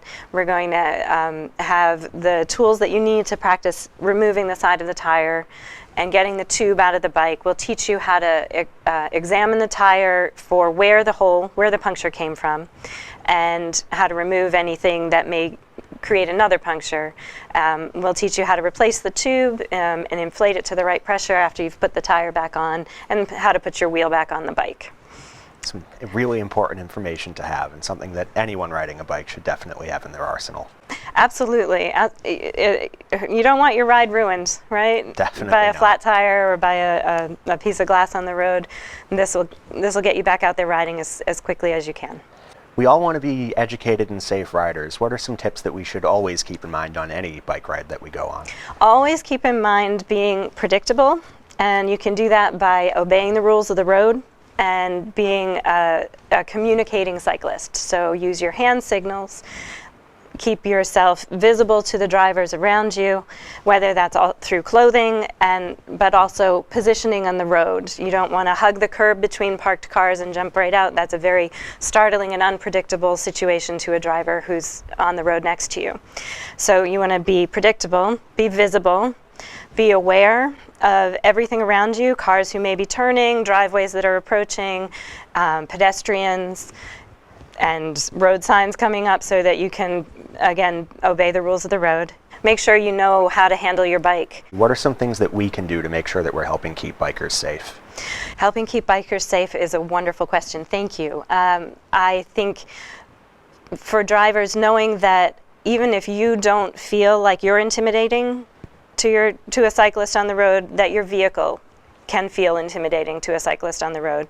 So please give us at least 3 feet of space when you're passing, and slow down a little if you can. You're going faster than we are, and you'll still get to your destination, probably before we'll get to ours, because we're working harder on a bike. But so that, and know that we're people on a bike. I think sometimes when we're in cars and out and we're frustrated and dealing with congestion, we can forget that the people who are driving around us and the people who are operating bikes around us are people. So I try to connect to the people who are driving around me with, make eye contact and see each other's humanity. It's really important to remember, and key to sharing the road and sharing all spaces. Absolutely. For those who are new to Quincy or might be coming to Quincy to visit for a day, what are some things about biking in Quincy that they should know that they might not have experienced in other cities or towns? Quincy is working on building our bike network, our bikeway network. Right now, there's not a lot of designated space specifically for bicyclists. That's going to change, and it is changing currently. We have a nice new bike lane on Washington Street, and we're getting more Complete Streets projects funding from the state. So we'll have some new spaces where people will hopefully feel more comfortable riding. But for the most part, there's a lot of sharing of the lane. And so recognizing that the law allows you to be on the in the lane and to share it with drivers, and also that Quincy is bikeable. We are, if you ride into our train stations, most destinations in Quincy are at most 3 miles from a train station, which is about a half an hour bike ride, if that, depending on your pace. It makes it really easy to get around town and get around the greater Boston area in general. Absolutely, yes, it does. It does. We live in a great bikeable metro area. What are some of your favorite places to bike in Quincy? Are you willing to share any hidden gems that maybe some other people don't know about? Hidden gems in Quincy. There's a great path in Marina Bay. If you are at the Neponset Bridge and you do the Quincy River Walk and you're coming down Commander Shea Boulevard, which is beautiful for its views of the Neponset River, there's the Billings Saltmarsh Trail that comes down an airport road. It's sort of a hidden gem that I discovered through one of our members. He likes to organize rides for us that are called Discovering Quincy Rides, where he shows us a little like back roads, community, not on the main streets, so quieter, lower stress routes through different parts of the city. And this was one that I didn't know about. And so it's a lovely trail through a salt marsh. It sort of connects Commander Shea and the Dunkin' Donuts at Quincy Shore Drive, so you can then access the beach.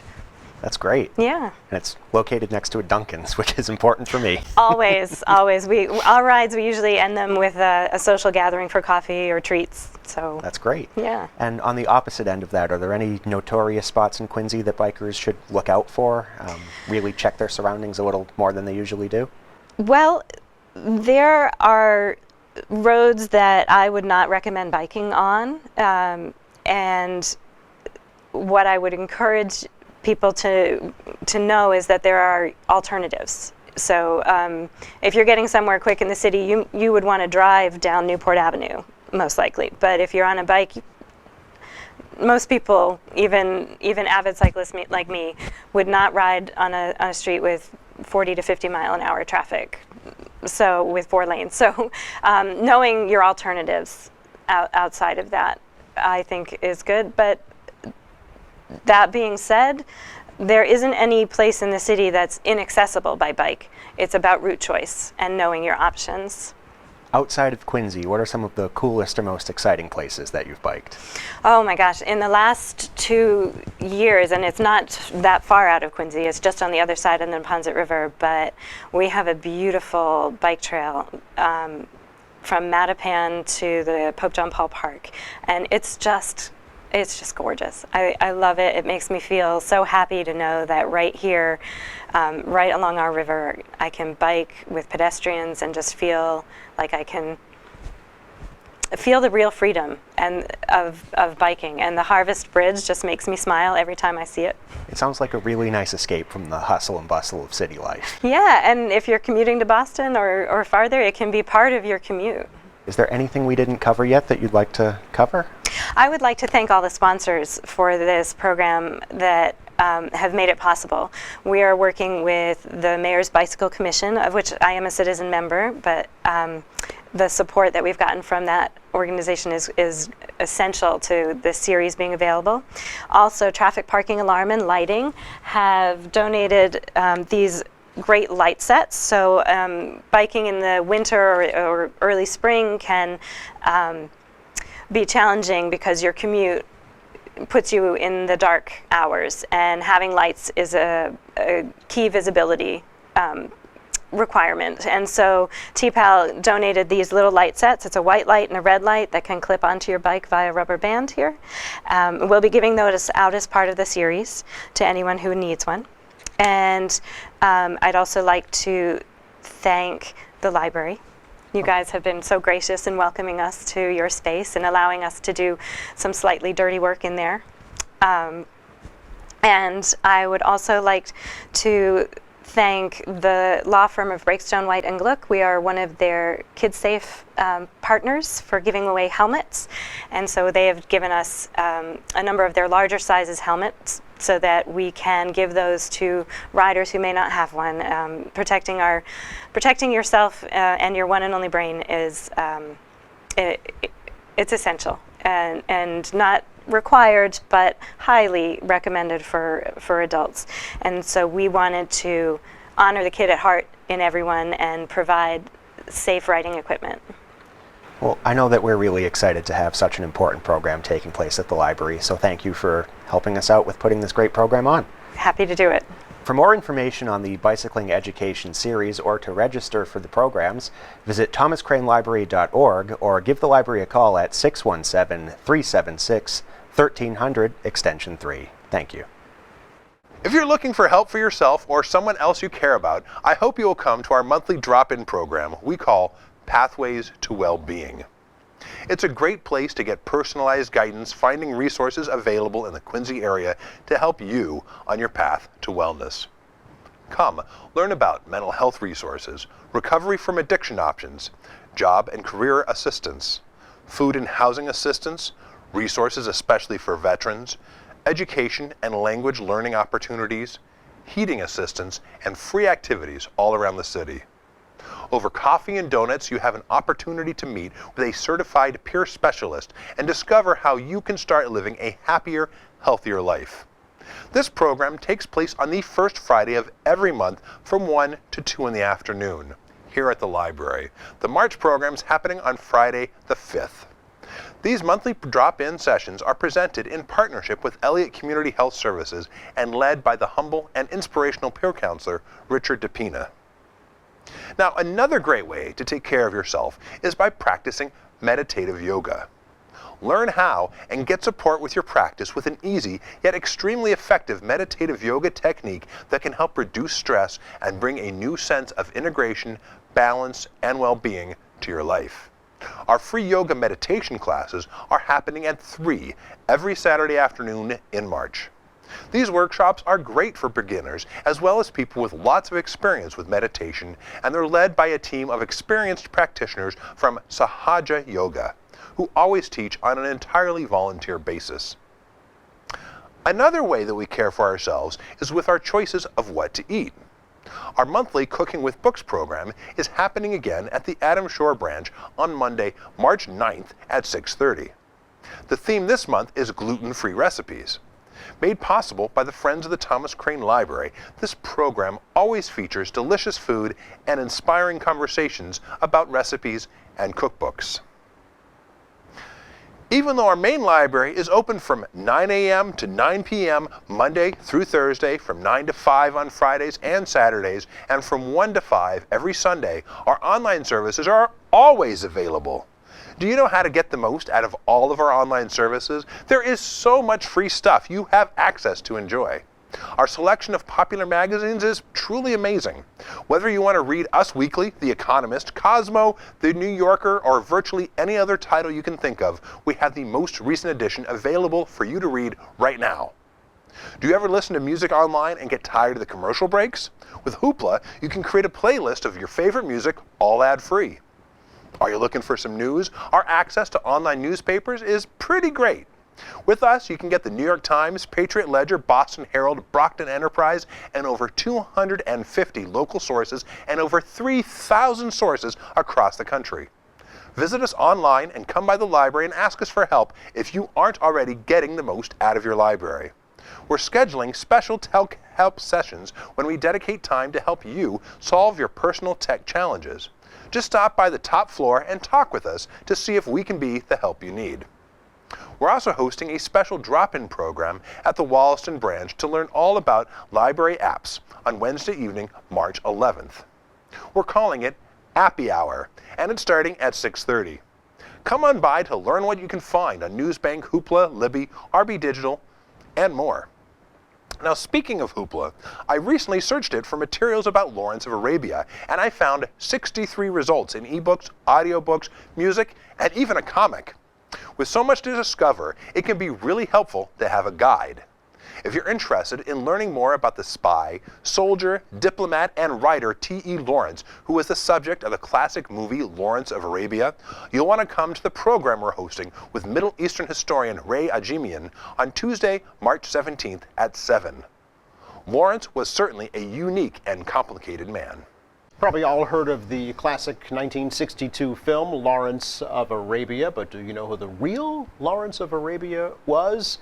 Middle Eastern scholar and retired history professor Ray Ajemian is making a presentation at the Thomas Crane Public Library on March 17th just to that topic. And Ray, first of all, nice to meet you. Thanks for coming over. It's great. Great to be back. Really appreciate it. And interesting topic as well. As I mentioned, a lot of folks are familiar with, Peter O'Toole, Omar Sharif, right. Lawrence of Arabia, classic. I think it won an Academy Award. It did. Yeah. Won many awards, yeah. But before we talk about that, let's learn a little bit about yourself. Well, I became interested in Lawrence from the movie, when the movie came out. And then I started reading about him. And eventually I went in more in detail and I started collecting books by and about him.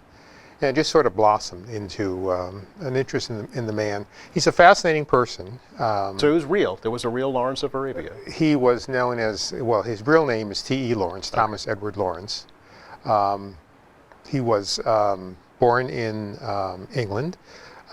His father had 5 sons, and his father ran away with the governess, and the 5 boys were born to the governess. Oh, so okay. he wasn't. They mention in the movie that he wasn't legitimate, right? And which was true. Okay. But his father was a lord. He was a Sir Lawrence, and Lawrence simply became very much interested in, obviously he was very intelligent.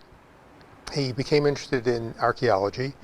When he was at Oxford, he became interested in the castles, and he, by bicycle, roamed Europe looking at castles. And then he went to the Middle East and started just wandering the Middle East. This is prior to World War I, looking at castles there. And it actually he almost died. He was almost killed by a robber when he was there. And he came back and wrote his thesis on Crusader castles, which is a book now. Oh, okay. The original editions are expensive. Yeah. And that's how he got his degree. He extremely intelligent. He knew obviously English, French, German, Greek. Wow. Latin. He also knew Arabic. He was fluent in Arabic, and some Turkish also. Okay. So he was a brilliant man, and he ended up going to an archaeology dig in it was Kardemiş, which is now southern Turkey. And there he met a number of other archaeologists, and long story short, he became involved in wandering the area. That's where he picked up Arabic, learned more about the Arabic way of life, the Arabs' way of life, and eventually went on a sort of a expedition to, supposedly an archaeology expedition, but it was really a mapping expedition for the British government. Okay. Because they sensed that things could go wrong. This is prior to the World War I again. Right. World War I came about, and he was, because of his background, he was assigned, he entered the military, and he was assigned to Cairo. And he was just doing intelligence work there, mapping and so forth. And then in 1916, the Arab Revolt broke out.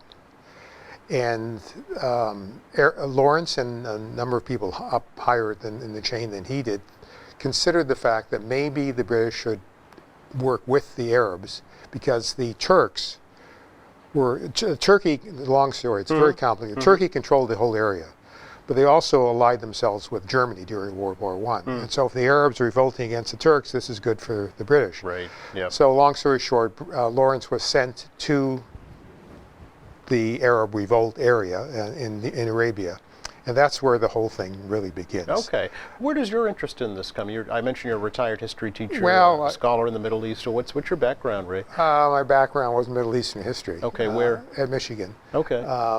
And I'm Armenian, and just a number of things that led me to being interested in Lawrence. And he is a fascinating figure. Yeah. You have to understand that he, after all these years, he died in 1935 in a motorcycle accident. Really? Huh. Yeah, he was killed. How ironic. It starts out the movie starts out that way. Yeah. By the way, the movie, it's a brilliant movie, but inaccurate in many respects. It's a movie. First of all, Lawrence was, Peter O'Toole was like 6'1" or 6'2". Lawrence was 5'4", I believe. Yeah. Okay. So that in itself was a problem. Yeah. But no, Lawrence in the movie starts out with his death on the motorcycle, where he comes over a ridge and there are two boys on the motorcycle. He goes to get around them, and he goes off the road and dies. Okay.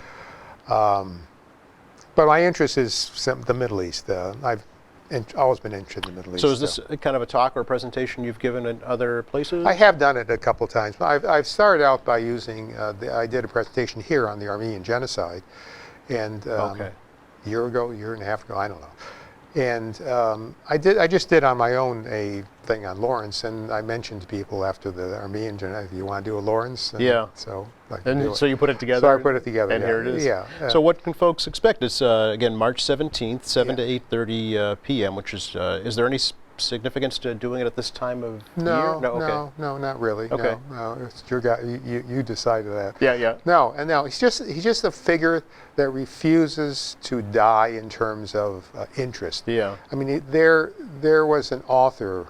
There is an author. He hasn't updated his book in maybe 15 years. Who's done a bibliography of books by and about Lawrence, and it's that thick. Wow. If you look at the last 5 or 6 years, there are more biographies that have come out about him. He just constant. There's the T. Lawrence Society in England. He never seems to go away. He's an enigma in many respects. A man who did a lot. At the same time, he seemed to back away from fame. Every time he became famous, he sort of backed away. In many ways, a mixed up person.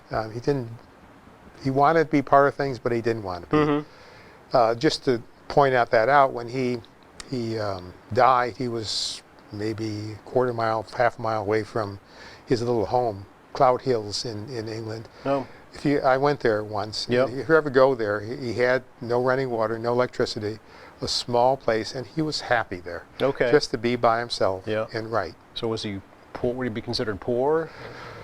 He wanted to be. Okay. When he came out of the military after World War I, he was a colonel in the Army, and he was high pay grade. He voluntarily went back to a private because he just didn't want the Didn't want the limelight at all, it sounds The like. perfect example, he became very famous because of Lowell Thomas, the American journalist. Yes.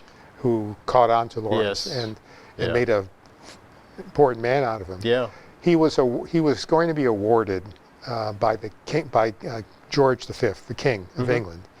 And Lawrence thought he was going to discuss the Arab issues with it.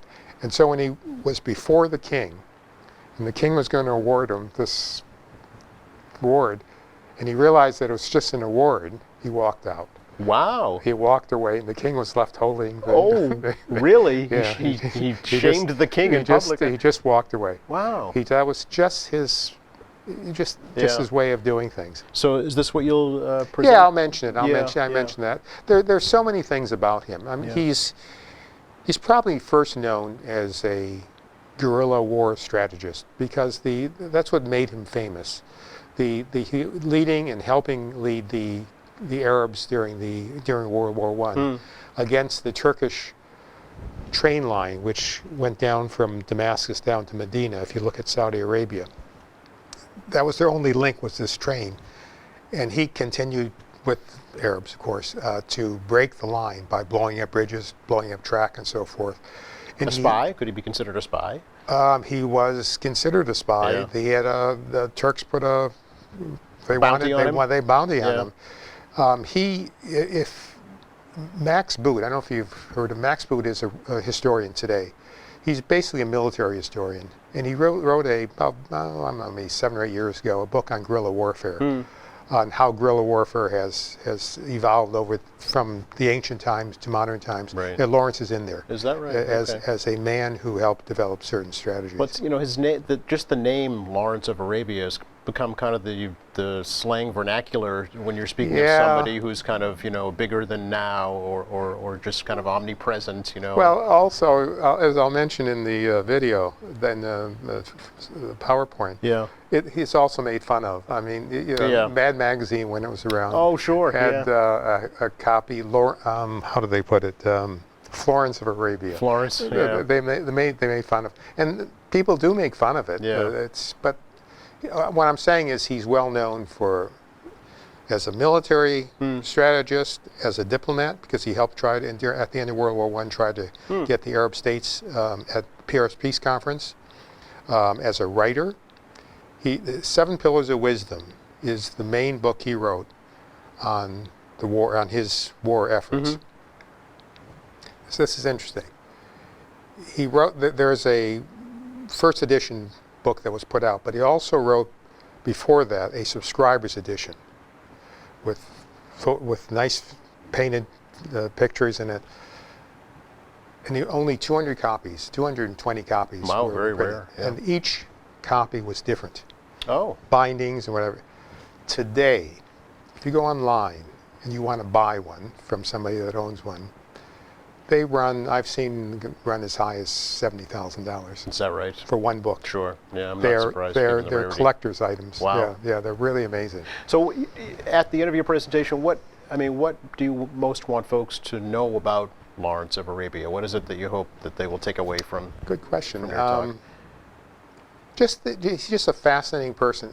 A man who I think a lot of people can identify with, in that he was troubled in trying to find himself, I think. Okay.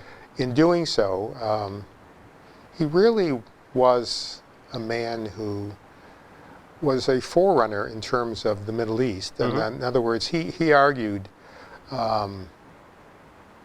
that in order to, if you want to get people to, like Arabs, to support you, you have to be part of them, in a sense. Okay. Just an example on that. If you look at, if you know, during the Iraq War, General Petraeus was, he studied Lawrence. Okay. And he admits it. I mean, Interesting. he did. Right. And Lawrence talks, and even when during the Iraq War, I saw quotes in the paper about Lawrence, because again, he pointed, you can't force people to do things. Right. You have to work with them Yeah. and get to know them and get to know their language and so forth. Sounds like a brilliant man. How old was he when he died? I think he was early 50s, I believe, when he died. Okay. And is he buried in his hometown? He's buried outside of it. I was at just a small grave. Winston Churchill was at his funeral. Huh. He corresponded with Churchill. He helped Churchill during the settled the Middle East. He corresponded with George Bernard Shaw and his wife. He was well known among the intellectual community in Great Britain.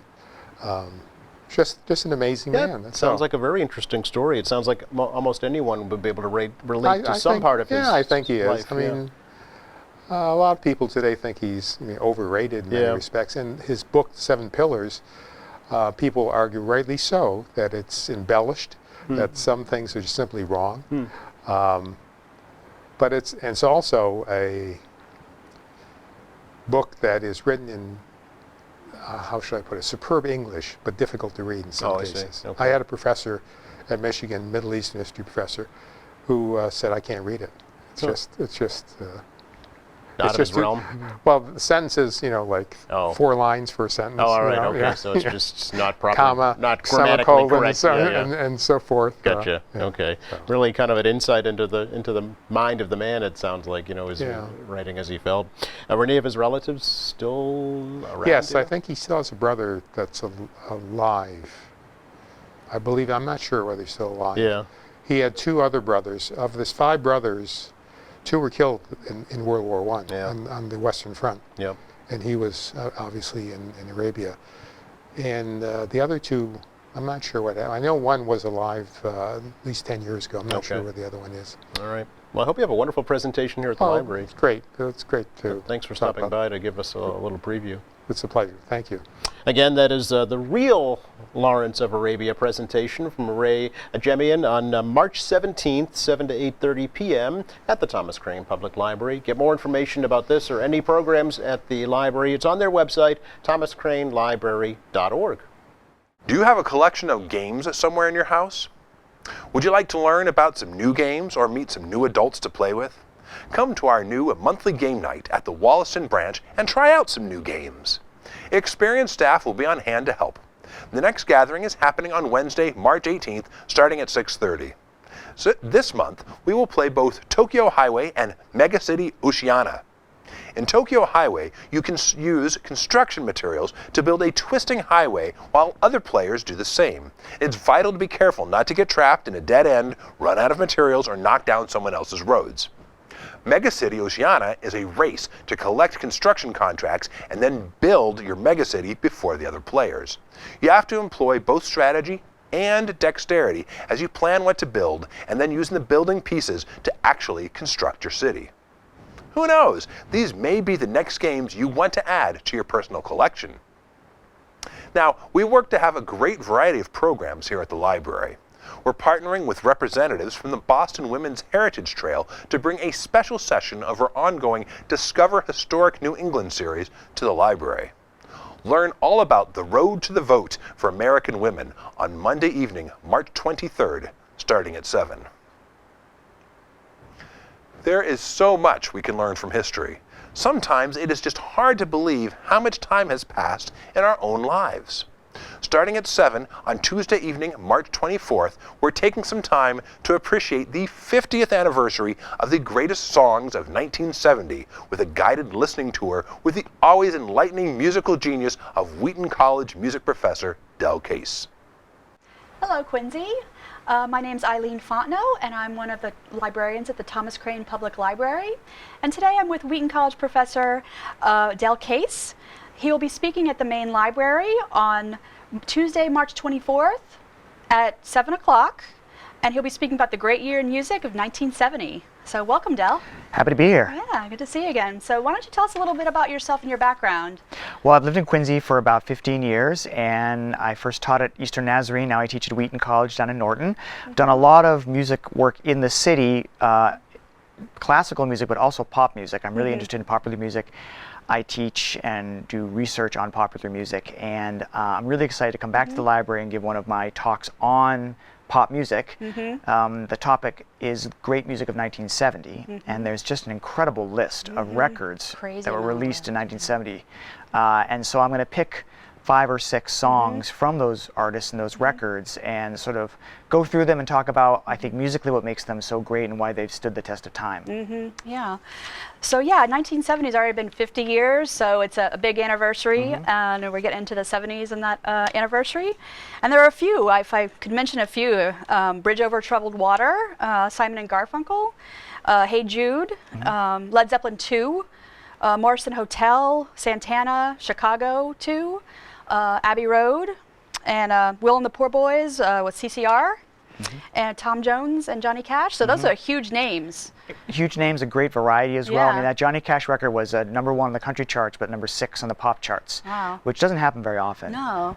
It's just you have country, you have southern rock, you have blues rock, you have jazz rock with Chicago, you have soul, and Jackson 5, also. That was their first record.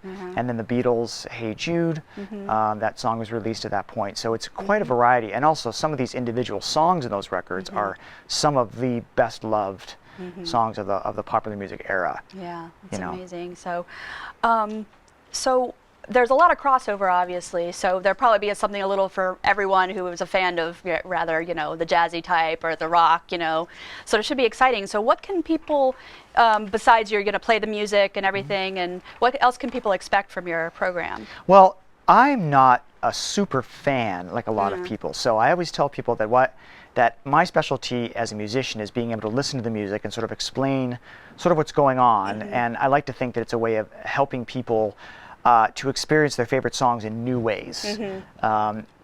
I don't know as much about the history and the sort of the artistic background, the biography of a lot of artists. That's what I mean by not being like a super fan. Right. So what I love to do is talk about a song, how it sort of works as a piece of music, and then open up the floor for people to share their memories or their thoughts or their knowledge about maybe the cultural context of the record, for example. And I learn a lot from that. So people do not have to have any musical background at all to come to this kind of event. In fact, that's my job, is sort of to equip people with certain ways of thinking and listening to music. But I always look forward to learning a lot about the records myself. Yeah. So it seems like it's a lot of a program for a lay person. It doesn't Absolutely. have to be someone who's like, I know these notes and that and this and everything. So it'd be interesting to hear maybe also a personal side to Absolutely. these songs. I've heard some great stories from people who attend these events about personal connections with the artists or where they were when they first heard the song. Really compelling stories that add so much color. Because,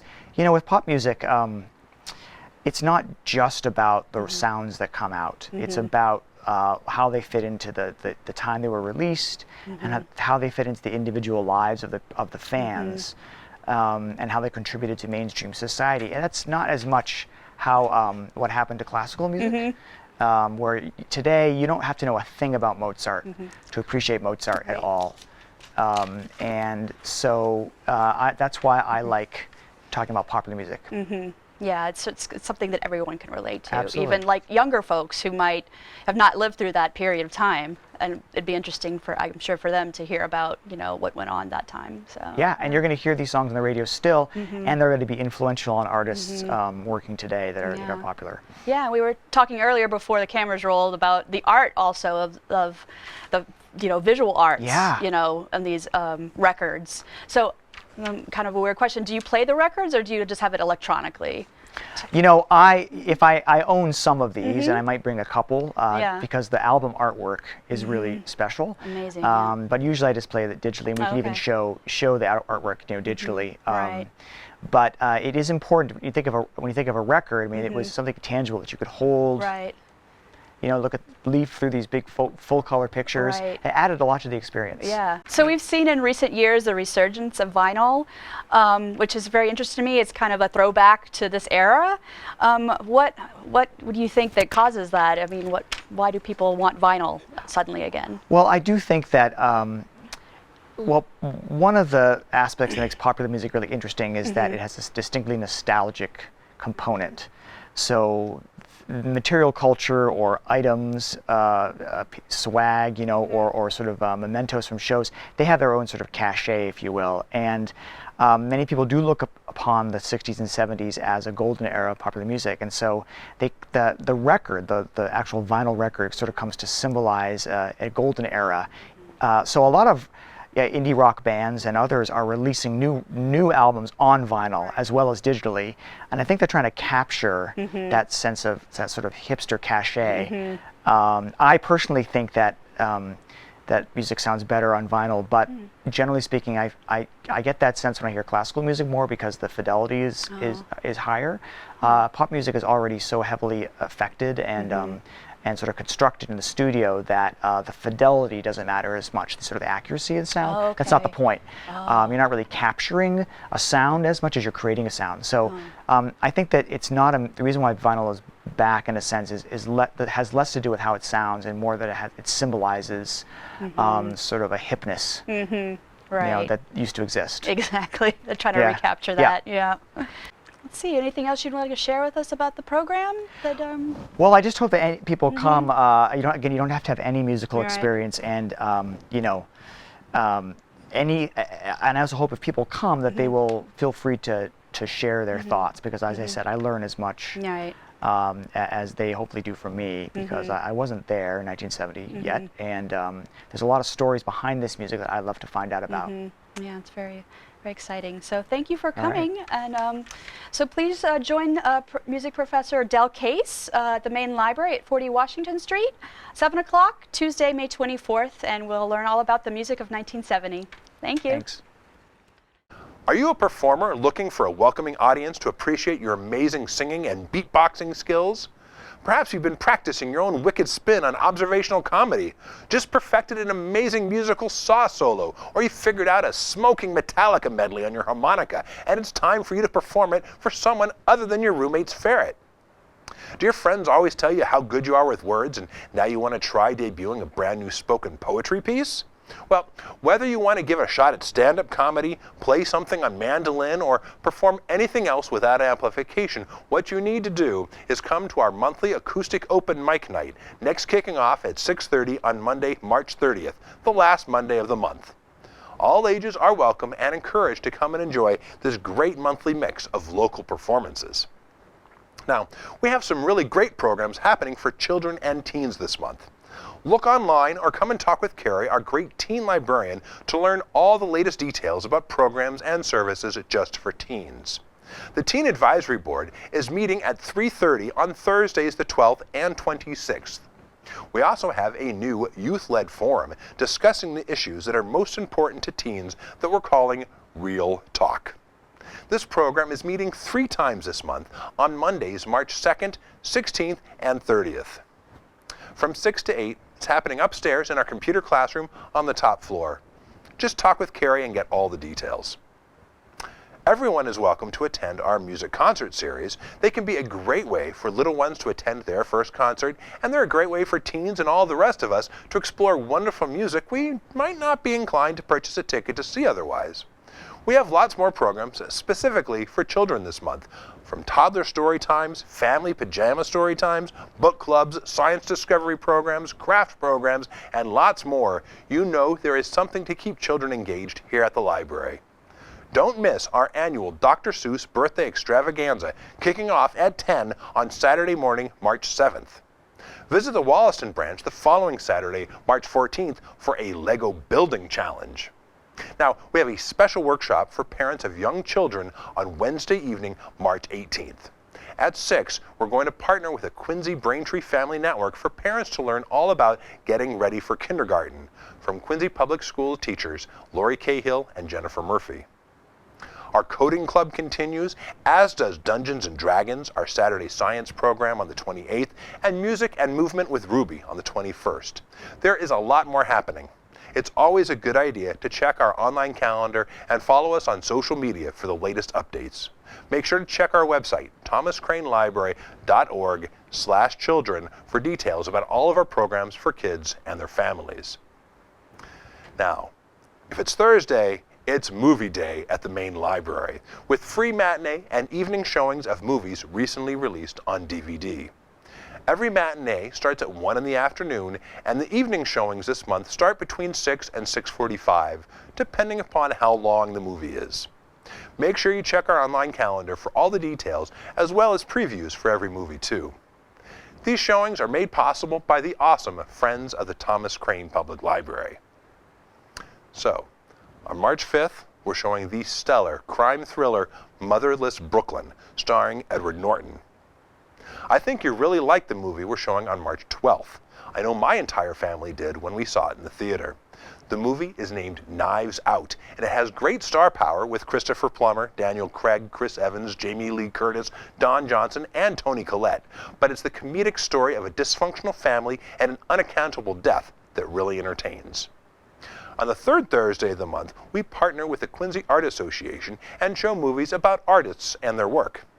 This month, we're mixing things up a little and showing a highly acclaimed recent film that won an Oscar for Best Adapted Screenplay and got nominated for 5 other Oscars, including Best Production Design, Best Costume Design, and Best Film Editing. I think those are reasons enough to justify this as an artistic film, and I hope you agree. I haven't even told you the name of the film yet. It's Jojo Rabbit, and we're showing it on March 19th. We're showing another Oscar-winning film on March 26th, Ford vs. Ferrari, won for Best Film Editing and Best Sound Editing, and it was nominated in 2 other categories, including Best Picture. Our Adam Shore branch shows matinee movies every Monday afternoon at 3. This month, they're showing the same movie that was shown at the main library the previous Thursday every Monday, with an exception the first week because of the election. Come watch A Beautiful Day in the Neighborhood on Wednesday, March 2nd, Motherless Brooklyn on Monday the 9th, Knives Out on the 16th, Jojo Rabbit on the 23rd, and Ford vs. Ferrari on the 30th. Movies at our North Quincy branch are still on hold until we reopen the branch after renovations. I want to take a moment and I want to acknowledge the great amount of support the Friends of the Thomas Crane Public Library provide for the programs at your library. Go to our website or pick up an envelope at any of the displays scattered throughout the library to find out how easy it is to get involved with the Friends. And please, consider becoming a friend yourself. I'm very grateful to the Friends and hope you will consider joining the Friends if you haven't already. Please, make sure to stop by the bookstore they run too. It is open every Thursday evening from 6 to 8 and every Saturday from 10 to 4. That's all for this episode of At Your Library. The best way to stay up to date on the latest library news is to visit thomascranelibrary.org, sign up for our monthly email newsletter, like us on Facebook, and follow us on Twitter and Instagram. I'm Clayton Cheever. Thanks for joining me for a look at what's happening at your library this month. I'll see you again in April.